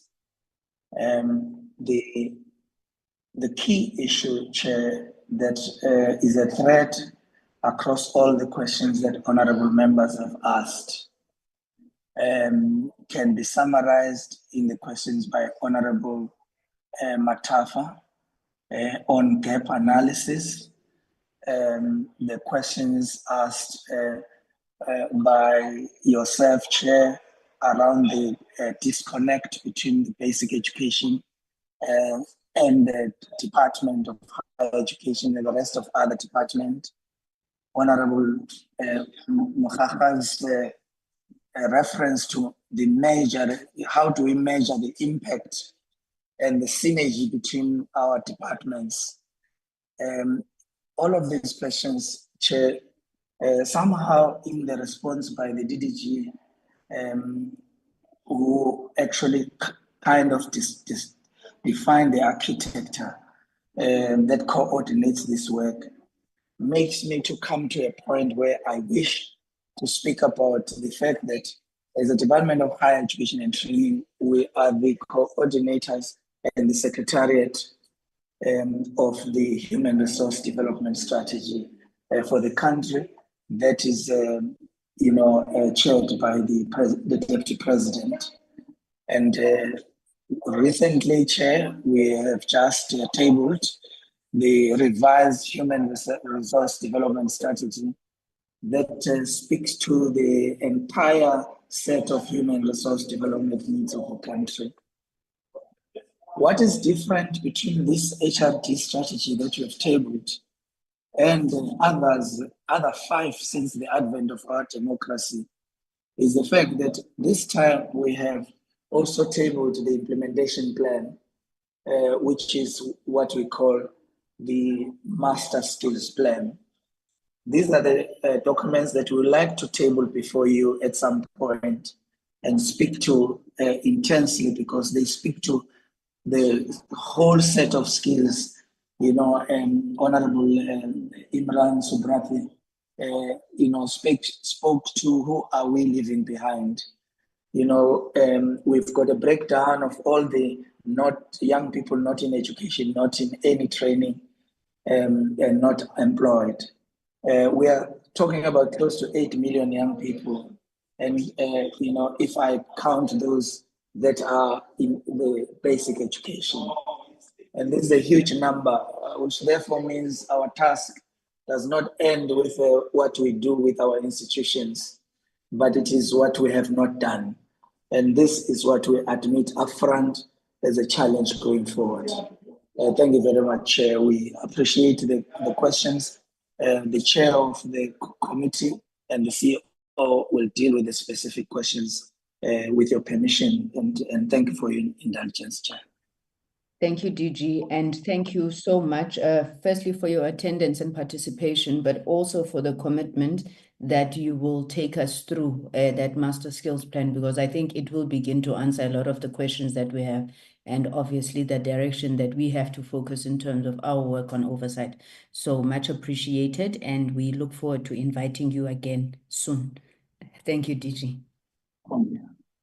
Thank you. CEO Ramitla, you may proceed as we excuse the DG. Thank you. Thank you, Chairperson. Thank you very much. So I was just getting into the questions that were asked by Honorable Mataha. The first one having to do with, mechanisms for skills gaps identification. And I think the DG just touched on one of them, which aggregates various skills gaps across the sectors by DHET coming through the SETAs. But I did mention in my presentation that MICT SETA does a sector skills plan, which analyzes actually the same issue of skills gaps in the sector, which we utilize. Other than that, we utilize research from organizations such as Harambee, as well as organizations such as Collective Acts locally, but internationally we look at the likes of your OECD, ILO, UNESCO, as well as the World Economic Forum. So we use a variety of documents to try and understand where we are. And apart from that, Honorable Mataha asked the question around if there are any initiatives that assist school leavers. In answering that one, we do an initiative in January. Actually, we started really in a more structured way this January, where we created a bouquet of programs that we can provide to school leavers, those that who completed matric, understanding that a lot of them will not be able to enter into university or TVET. So we have published posters that go out into the public using social media. We are engaging with DBE as well, and they wanted us to get involved in their second chance program as well, to make sure that we attract these young people to take up these opportunities in their various areas where they are based. And in terms of percentage penetration of people with disabilities, Chair, our chairperson did touch on that it's an area that we are struggling with, because we are sitting at under 3% of the trainings that we do. And really this needs to increase. MICT SETA said it's 5%. Which honorable members also requested that needs to increase. So we take this one as a challenge going forward, Chair. And in terms of demographics of youth, and whether is what we are training predominantly youth, yes, the answer is that over 90% of the beneficiaries are youth, even to the point where sometimes we get feedback from communities saying that we seem to leave behind the older persons, which we have really responded to that as well, to say we should not just say only people up to between maybe 18 and 35, but rather we increase that range so that even older persons are included as well, especially around digital literacy training. So the other question was was around the collaboration with the private sector, as to whether is there any collaboration with them and the linkages with opportunities for work, especially with regards to working with OEMs like Microsoft, and whether there's any work experience for them. I must say that for some, yes, the core labs do arrange at universities for some work exposure. While for some, they get trained and they get encouraged to take further training that is more advanced. Chair. And from honorables, I believe that we need to do more in this regard, though, Chair. We have started engaging with Harambee itself, as well as, because they are already involved in that type of work, together with Collective X and BEPESA and other industry associations. We are identifying various industry associations, because they are very key and professional bodies that can really expose these young people and get them, help us to get them ready to enter into various industries. So that's an area that we need to really drive it. In terms of questions from Honorable Sithole. CEO, Sorry. I'm so sorry. And I'm going to have to do meeting rules again. There's another hand up that wants to interrupt you. My apologies. It's just that I always worry it may be a point of order. So I always take them. Honorable Makubela. Thank you so much, Chairperson. Let me just try to get the video. I truly do apologize.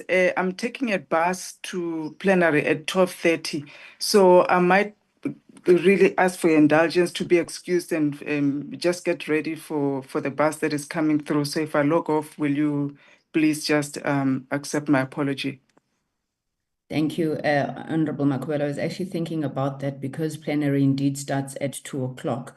So Yeah. I'm going to try and push as much as possible that we try and finish before that, but you may. Thank you, ma'am. Thank you. Thank you. CEO, you may proceed.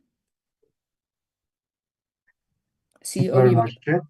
Thank you. I'll proceed quickly. So from Honorable Sithole, there was a question around whether there are any programs that are specifically looking at rural areas, including district municipalities, local municipalities. Yes, we do have the Aruna Digital Skills Program that I mentioned appoints young people in rural areas. And we have a rural development program coming up in partnership with the Department of Rural Development and Land Reform, which will see even over 700 ambassadors being appointed and working with traditional leaders as well. Apart from that, the core labs are mandated to go out, not just to train in universities, to go out into rural areas and train in the rural areas. In terms of the Train the Trainer program, Chair, and which district did we reach, I will just go through the list. It's Chair, just a second. I'm getting to the list quickly, just to be specific. So, Chair, we've been able to go to Bulu in the Nkosana, KZN, Ubuhlebezwe, Alfred Duma as well. In Bujanala District Municipality, we went to Moses Kotane, Rustenburg, Khetling, Madibeng, Moretele, and in, I think we also reached Nakamudi Mulema and Ramotsere Muilwa local municipalities. In Free State, we reached Lejelipusa District, we reached all the 5 municipalities, Machabeng, Nala, Tselopele, Masilonyana, Tokoloho. And we in Limpopo, we went to Tulamela Municipality, Colin Chabani, Elias Mutsualedi, Capricorn, and in Buffalo City, we've been in Buffalo City in the main, but we've also stretched across the various regions of the Eastern Cape, and we've been also in Francis Park District Municipality in the Northern Cape, Chair. So these are just some of the Train the Trainer program that we've embarked on. We've now expanded this program into various TVET colleges as well and community colleges. And in terms of digital literacy, there was a question about getting into high schools and the people who finish matric, as I mentioned. We do have these ambassadors going into high schools as well. However, we are working with DBE to have a more structured, standardized approach across the country, where there will be certain interventions in the curriculum that are required at primary school level and high school level for all young people to go through in a standardized way, instead of doing a snowball effect of moving from one school to the other, which may not yield the desired impact that we want to see. And Honorable Shongwe did also ask about how does NEMISA and MICT work together. So we do work very closely together from a research point of view, from funding of training, skills development initiatives as well. We believe that more can be done, including even development of qualifications.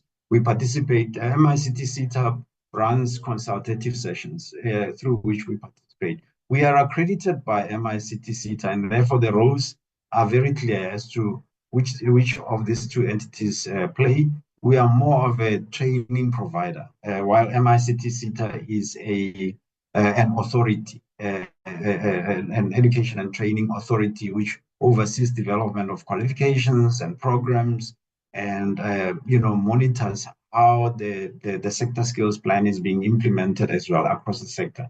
So in terms of increasing delivery for people with disabilities, I think our chair touched on that. I will not repeat that. And also, in terms of increasing awareness, which I think Honorable Subrali touched on, I had a meeting with SABC CEO already. And even yesterday, I was talking to her that we need to focus on that. We need to have a workshop. That's what we agreed upon with various stakeholders like MICT-SETA around driving awareness across all the platforms. But she has agreed that we need to do so soon, Chair. So it's a priority area. And also, Honorable Makubela was asking about AGSA reports and what are our concerns. In the previous 2 years, Chair, we have received clean audits as NEMISA. Well, the year before, or in this period, it was unqualified audits with no major findings. We are working on those findings. For the previous years, they were all dealt with. It's only in this current year, and it's activities that relate to year-end, related to financial statements that we will be making sure that they are addressed, Chairperson. And in terms of the spend, I think our chair touched on that. I will not go into details around that, but all our initiatives are really, the budget that we get allocated for goes to skills development of our beneficiaries. We do also receive some funding from other partners. For instance, MICSETA funded us, MICT-SETA does fund us as well, and British High Commission did fund us. I think we attached a supplementary information for members to look at the partnerships and the contributions that they've made.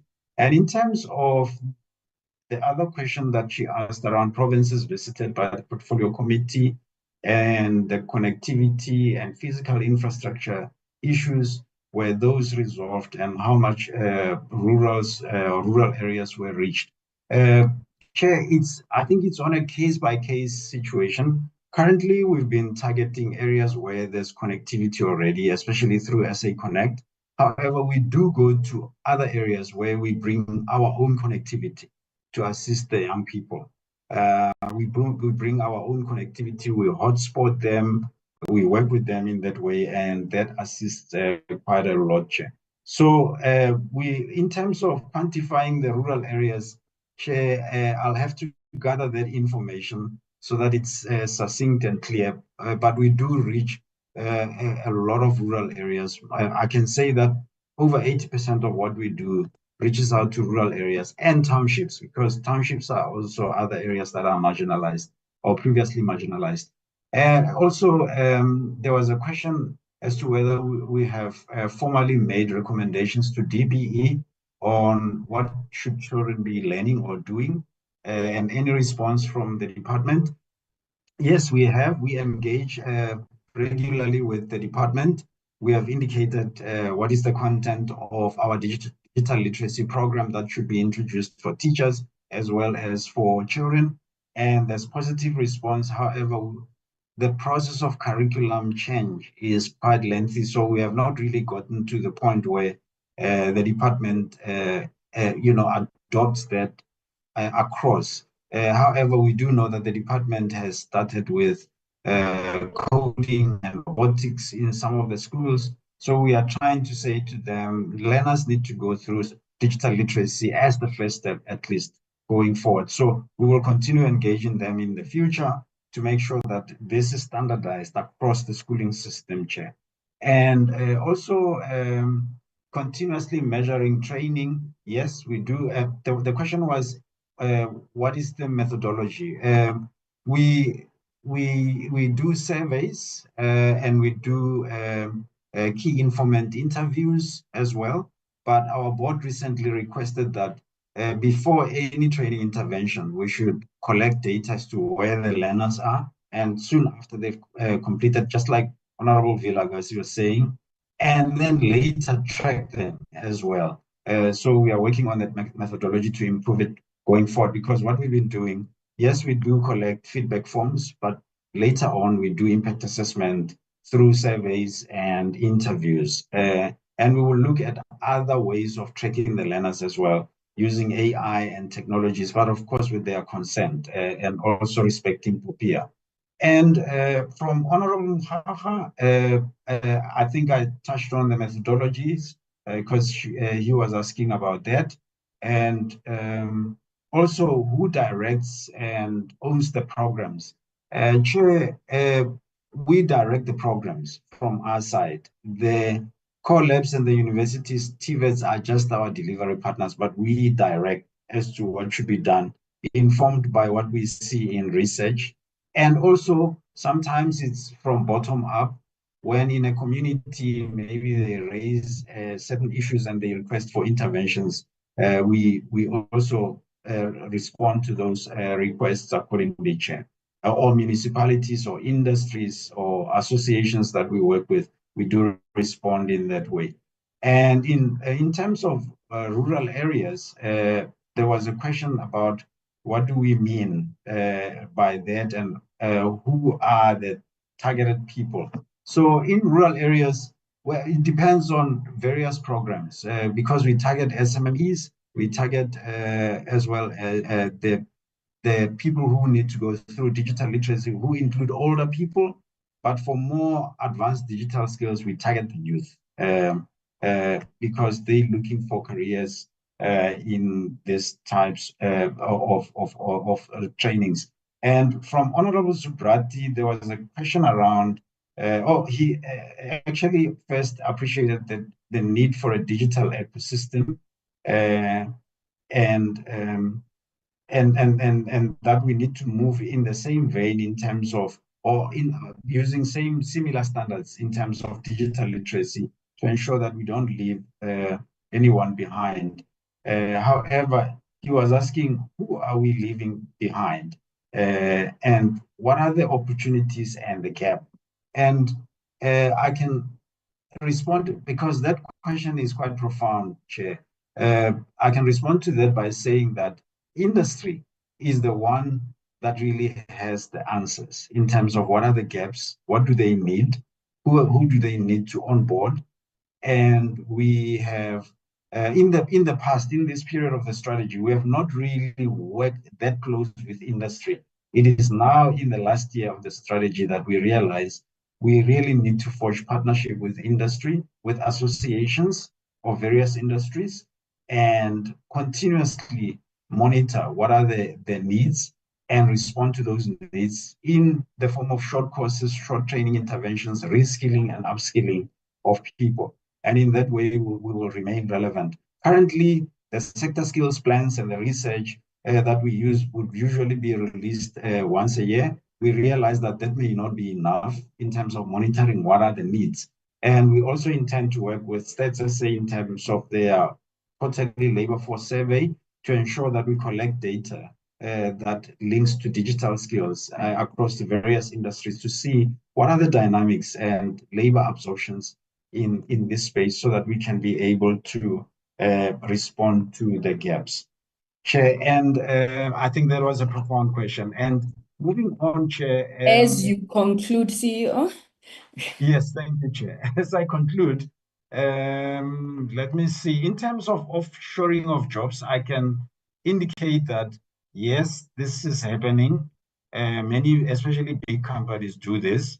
And we would like to work with BUSA, Black Business Council, as well as various industry associations that link with these companies, these industries, to understand exactly what are this and how can we reverse. So we need a sub-strategy within the strategy itself that will deal with reversal of this offshoring, so that our own people are into. So I'll stop there. In terms of SAPO, yes, we do train this. We're targeting the lower end employees, like the people who do deliveries, that have their jobs threatened. And we have also an initiative to train those that have been retrenched as well. The DG is leading that process at the moment, Chair.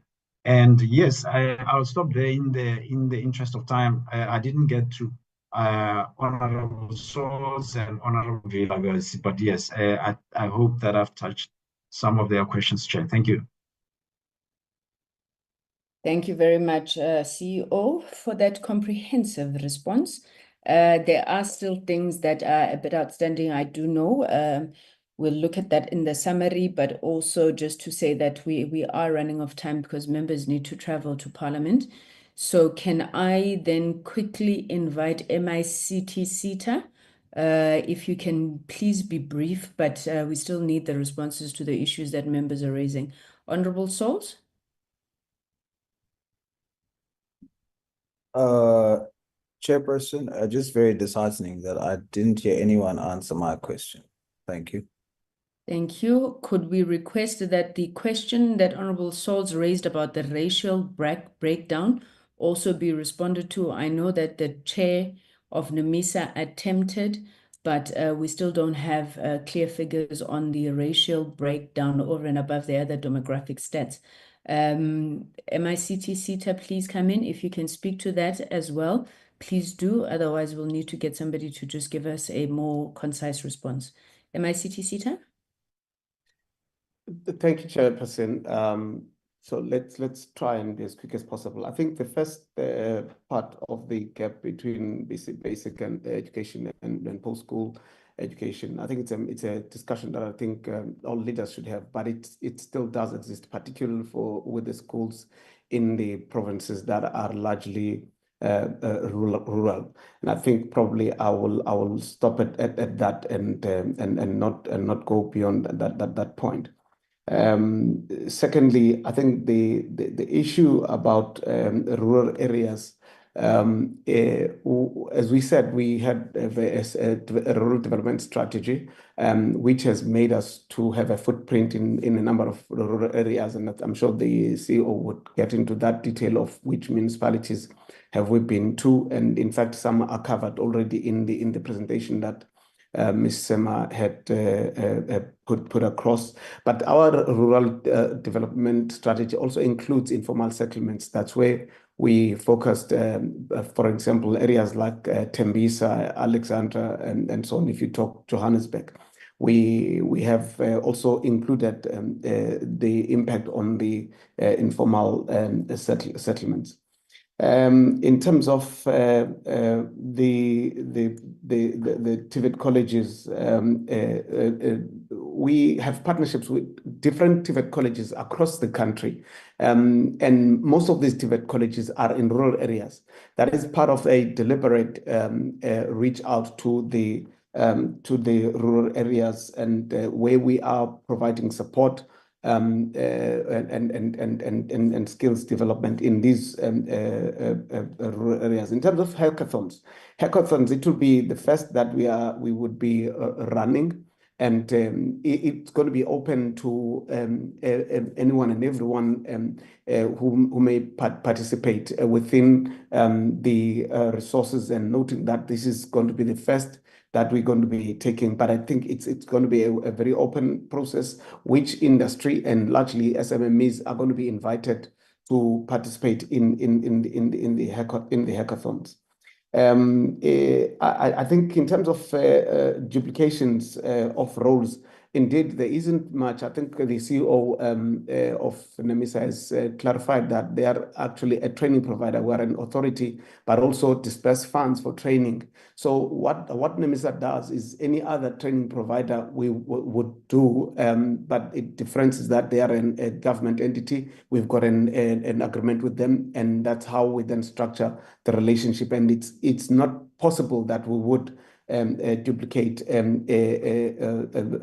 our efforts with them, because we are working very closely with them.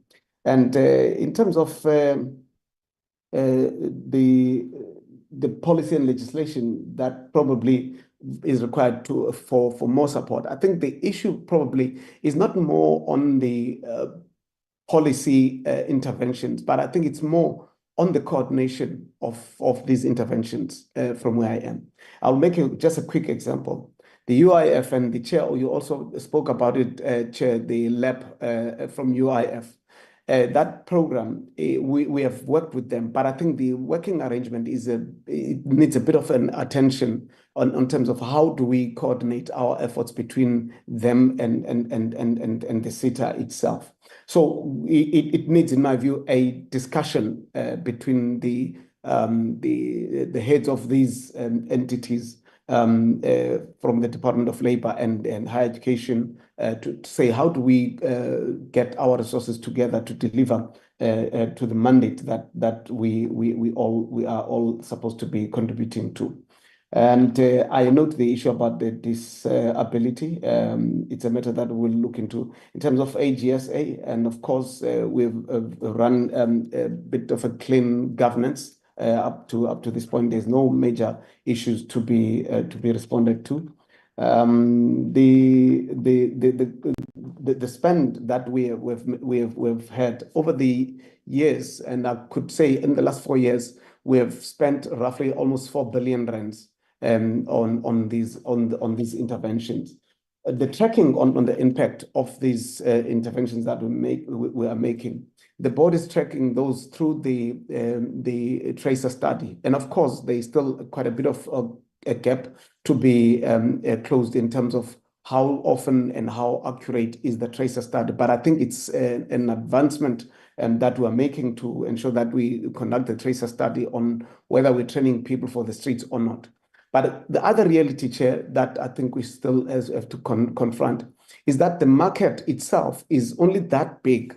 And therefore, it might not be possible, if we have to be realistic, that every single trained person would be absorbed into a job, which is why we then said to management, one of the things that you need to do is to pair this training with the entrepreneurial skills, so that some of these people that are beneficiaries of your training are also opening up and starting up their businesses. You might have heard when we gave numbers, but those were numbers that are only insofar as 4IR is concerned. But there could be others that we may account for.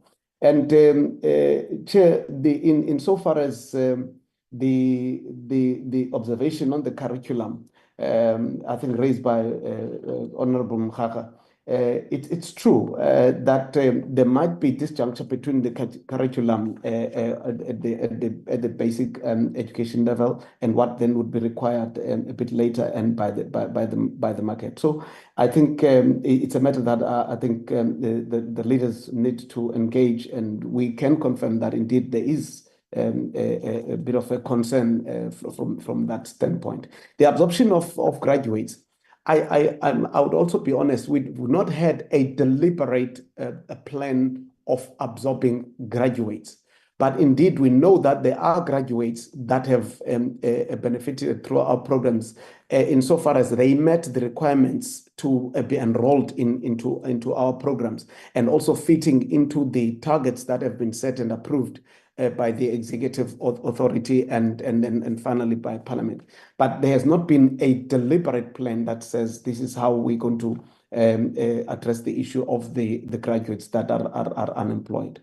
And I think the corps, this will be addressed, and I think I would invite the CEO to offer that information in terms of the actual corps and the detail of the way they are located.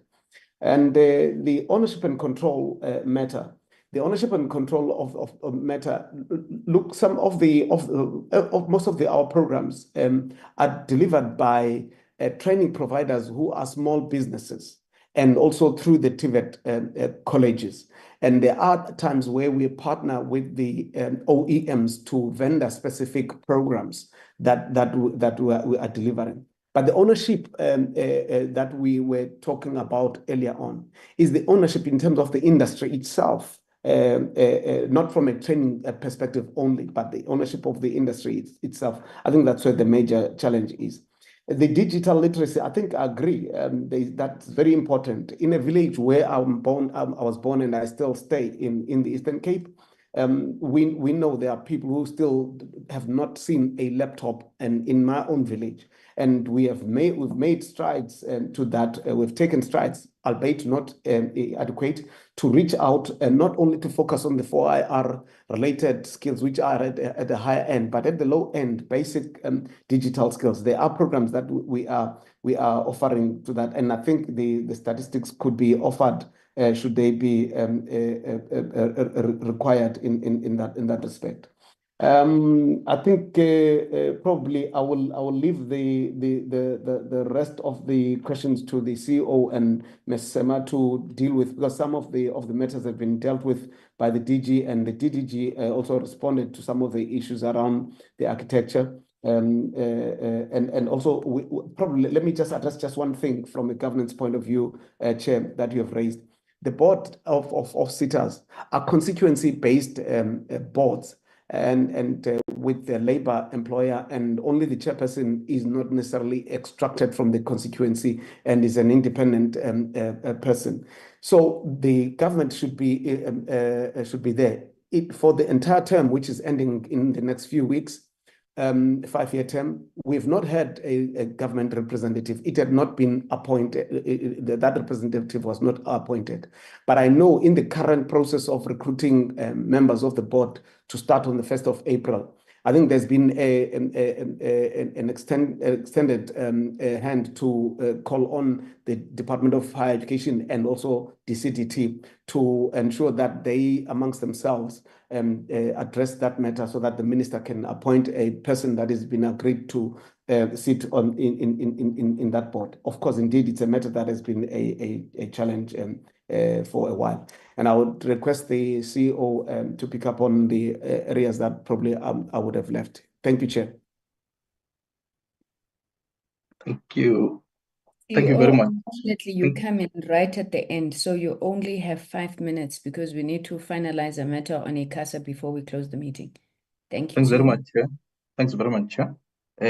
Just at high level, our key differentiator has been our overarching strategies, which is the IDSS, Integrated Digital Skills Strategy, the triple helix model of innovation, so that we drive innovation and ensure inclusivity, and the rural development strategy. But the issue of ensuring that our curriculum is accredited, but also as responsive as it possibly can, has sort of made great developments, particularly when you look at our TRACER study that shows an upward trajectory in terms of greater absorption compared to where we come from. So to put it clearly, ever since we have sort of developed this 4IR aligned qualifications, there's been greater absorption compared to where we come from.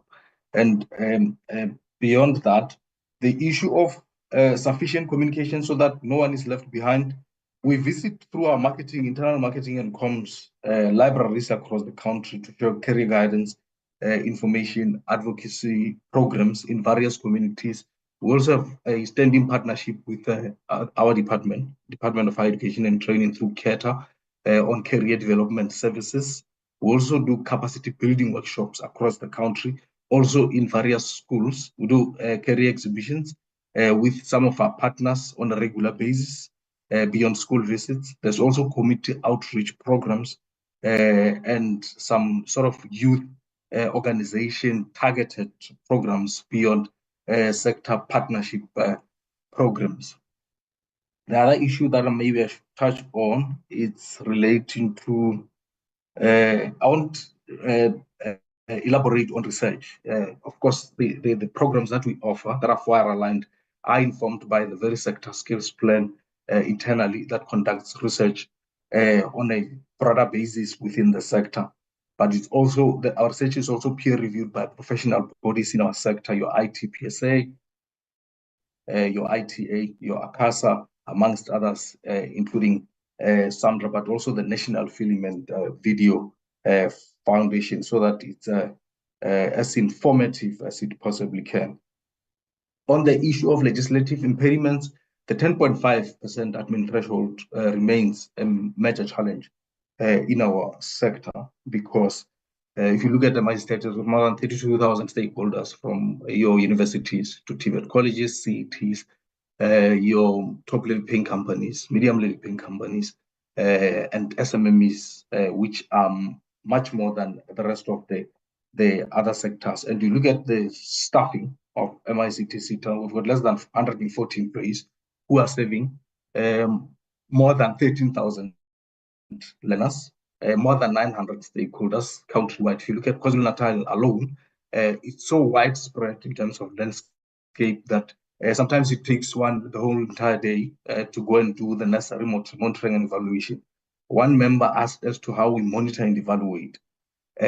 With the limitations that are there, we still try by all means through advisors who are very few to go all over the country and at least on a monthly basis, on a quarterly basis, go and monitor and evaluate how programs are being rolled out by our stakeholder. But we remain under serious limitations because even the number of advisors that we have are way fewer.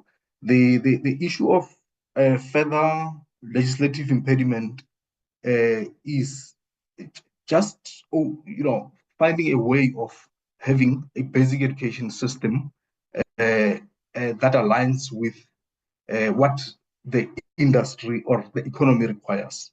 I think we are not yet there. Until we address that particular imperative, we'll be able to address the issue of unemployment, poverty, and inequalities, so that whatever we produce at the end of the day is that which responds to the economy. Hence, within the SETA space, we ensure that we don't fail when it comes to, on an annual basis, conducting that research so that we have that labor market intelligence and ensure that we develop the qualification that really or fully responds to the market priority occupations. If you look at the key change drivers, they talk to artificial intelligence. It's sitting at about 54%.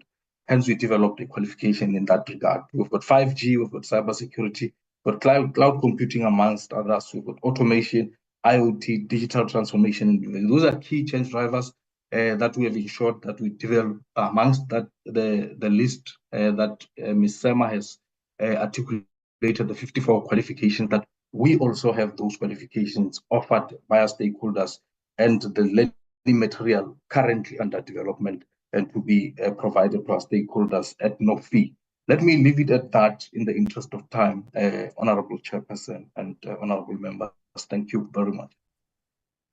CEO, thank you. Thank you very much. Let me thank the chairperson as well. I'm tempted not to recognize that hand, CEO Ramitlo, unless you are responding specifically to the issue of the racial demographics as requested by Honorable Souls, who I'm sure wants to remind us. Is that what you're responding to, CEO Ramitlo? Yes, Chairperson, exactly. That's what I would like to respond to, because it's outstanding. Honorable Souls honestly requested that we in respond. 1 minute, please. In 1 minute, CEO. Thank you very much. I'd like just to share this slide share. I don't know if you can see it. No, we cannot see it. Okay, let me just quickly. Oh, I think my sharing rights have been disabled, Chair. But I just wanted to indicate that. Sorry, Chair. You can share now, CEO. Okay, thank you. I just wanted to share one slide, at least, that is in the presentation, just as a sample around digital literacy, Chair. You will see that we included racial demographics as well. And the majority of those that receive the training in this particular year in digital literacy are Black people or African people, followed by colored people and the others. And it is the same across all the other programs that we offer. The majority, let me say more than 90% of the people that we train are African people. we still need to do more in the colored communities, as well as the Indian communities and the white communities. So we need to attract them to participate more in our programs. Thank you, Chair. Thank you, CEO. Thank you very much. I think we are forced by time, honorable members, colleagues, to leave this presentation here. I think it's quite obvious to all of us that we do need a follow-up engagement on the issues that have been raised. But let me thank the minister. I'm not sure if he's still on the platform. He did send me a message to say he also has to leave. To thank the boards, the chairs, as well as the CEOs present, and the departments, DHET and DCDT. Just in terms of follow-up, I think one of the issues that was coming up from the members is that can we request that we get the detail of the programs? The members of the committee would obviously like to see where exactly these programs have been implemented, which are currently running in the event that they need to do oversight on some of these programs. So if we can get both the historical as well as current information on the programs. There's still the outstanding issue of the absorption of the graduates or the throughput from these programs. While we appreciate what the, I'm sorry, I don't remember which colleague was saying that not all of them will be absorbed, but we need to have at least whether it's pathways or exit so that, you know, people are not just left to either fend for themselves, but we must be deliberate in terms of what happens after the program. So any information you can share in that regard. The issue, I think, was not adequately dealt with around the question that Honorable Subrathi raised, who decides what skills where and so forth. So if you could give us a little bit more information on there. There's the issue of the distinction between the mandate and the role of NEMISA versus MICT-SETA. Both the entities were clear that their mandates are distinct and separate. But when you listen to the inputs, you still have, you know, NEMISA, which is supposed to be a training provider, whereas a lot of the other issues are dealt with by MICT-SETA, but NEMISA seems to be overlapped. If you could just clarify us on whether indeed there is no overlaps in terms of how practically these programs are being developed. A big issue is around the curriculum and the alignment between DHET, Department of Labor, and basic education. And then finally, it was around, I suppose this is a repetition, the tracer study that the chair spoke of and the need to build critical mass. And then let us then appreciate also the clarification on the governance issue and the commitment that government will then be represented also in the sectoral SETA moving forward. Honorable members, colleagues, let me thank you once again for participating in this discussion, and we are going to look at how we continue to ensure that there's dynamic engagement between the committee as well as with the digital and future skills strategy, especially as you look towards revising it. Those colleagues who are not part of the next discussion, you are free to leave. What we will do very quickly, I'm hoping very quickly, is to just get an update on the matter of the appointment of the ICASA councillors. Members will remember that from August, September of last year, we had embarked on a process to fill 4 vacancies on the ICASA Council. In line with Section 5 of the ICASA Act, we were supposed to recommend 1.5 names to the minister for consideration after having gone through due process. We did that and we made a recommendation of 6 names to the minister. The minister was then to come back and tell us who he is recommending for appointment. The ICASA Act indicates that the minister in Section 5, subsection 1A(b), that once we've gone through this process, the minister must recommend to the National Assembly from the list contemplated in subsection 1A persons whom he or she proposes to appoint to serve on the council. If the National Assembly is not satisfied that the persons recommended for appointment by the minister comply with subsection 3, the National Assembly may request the minister to review his or recommendation.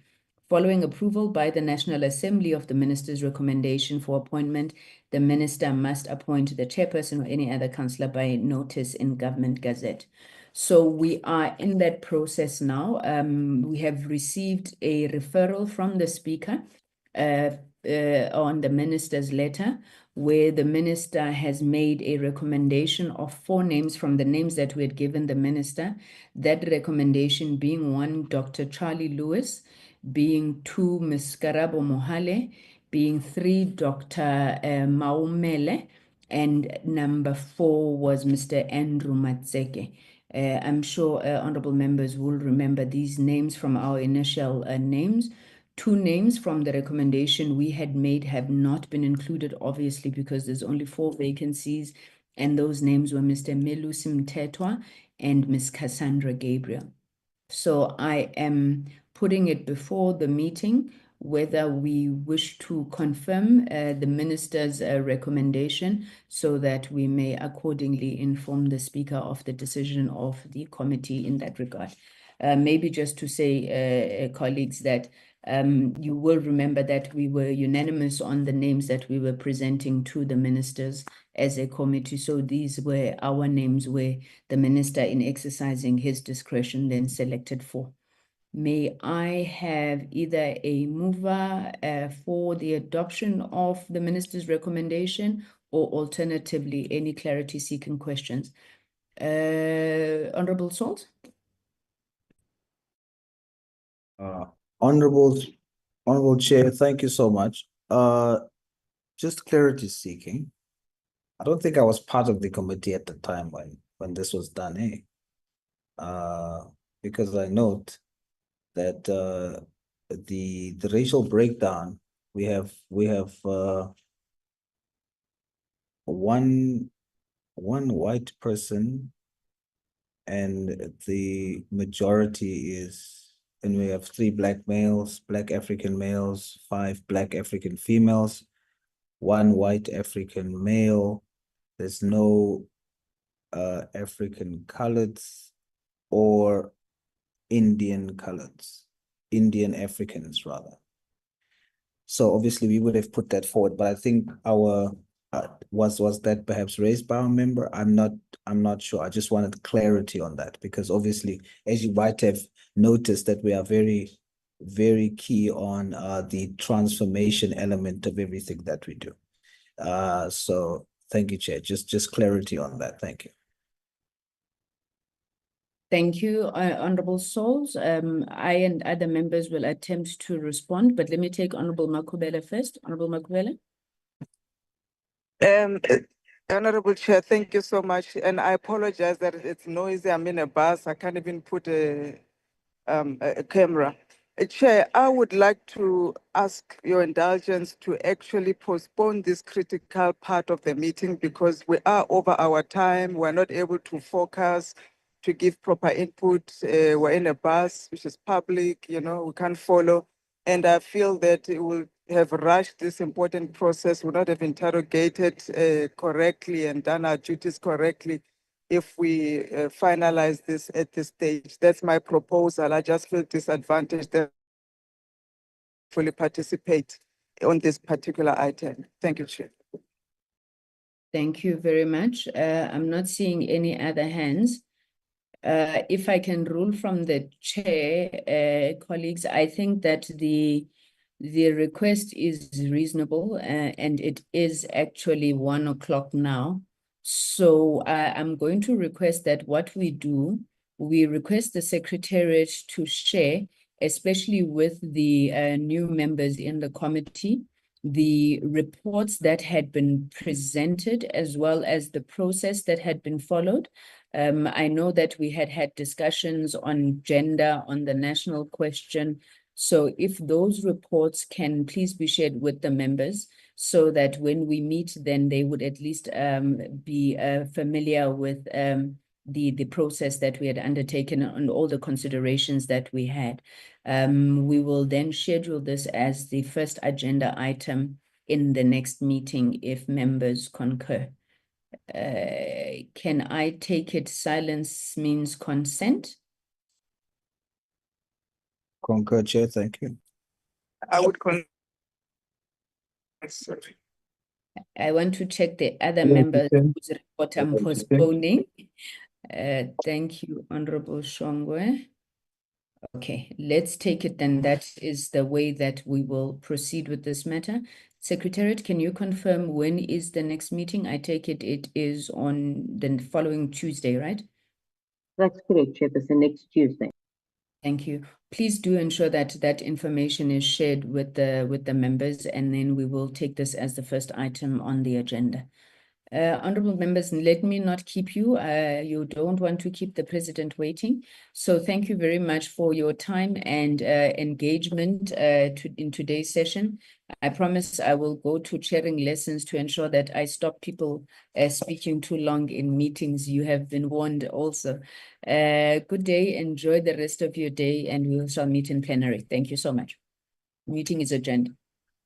Thank you, Chairperson. You've done well, and our sincere condolences again. Thank you. Thank you.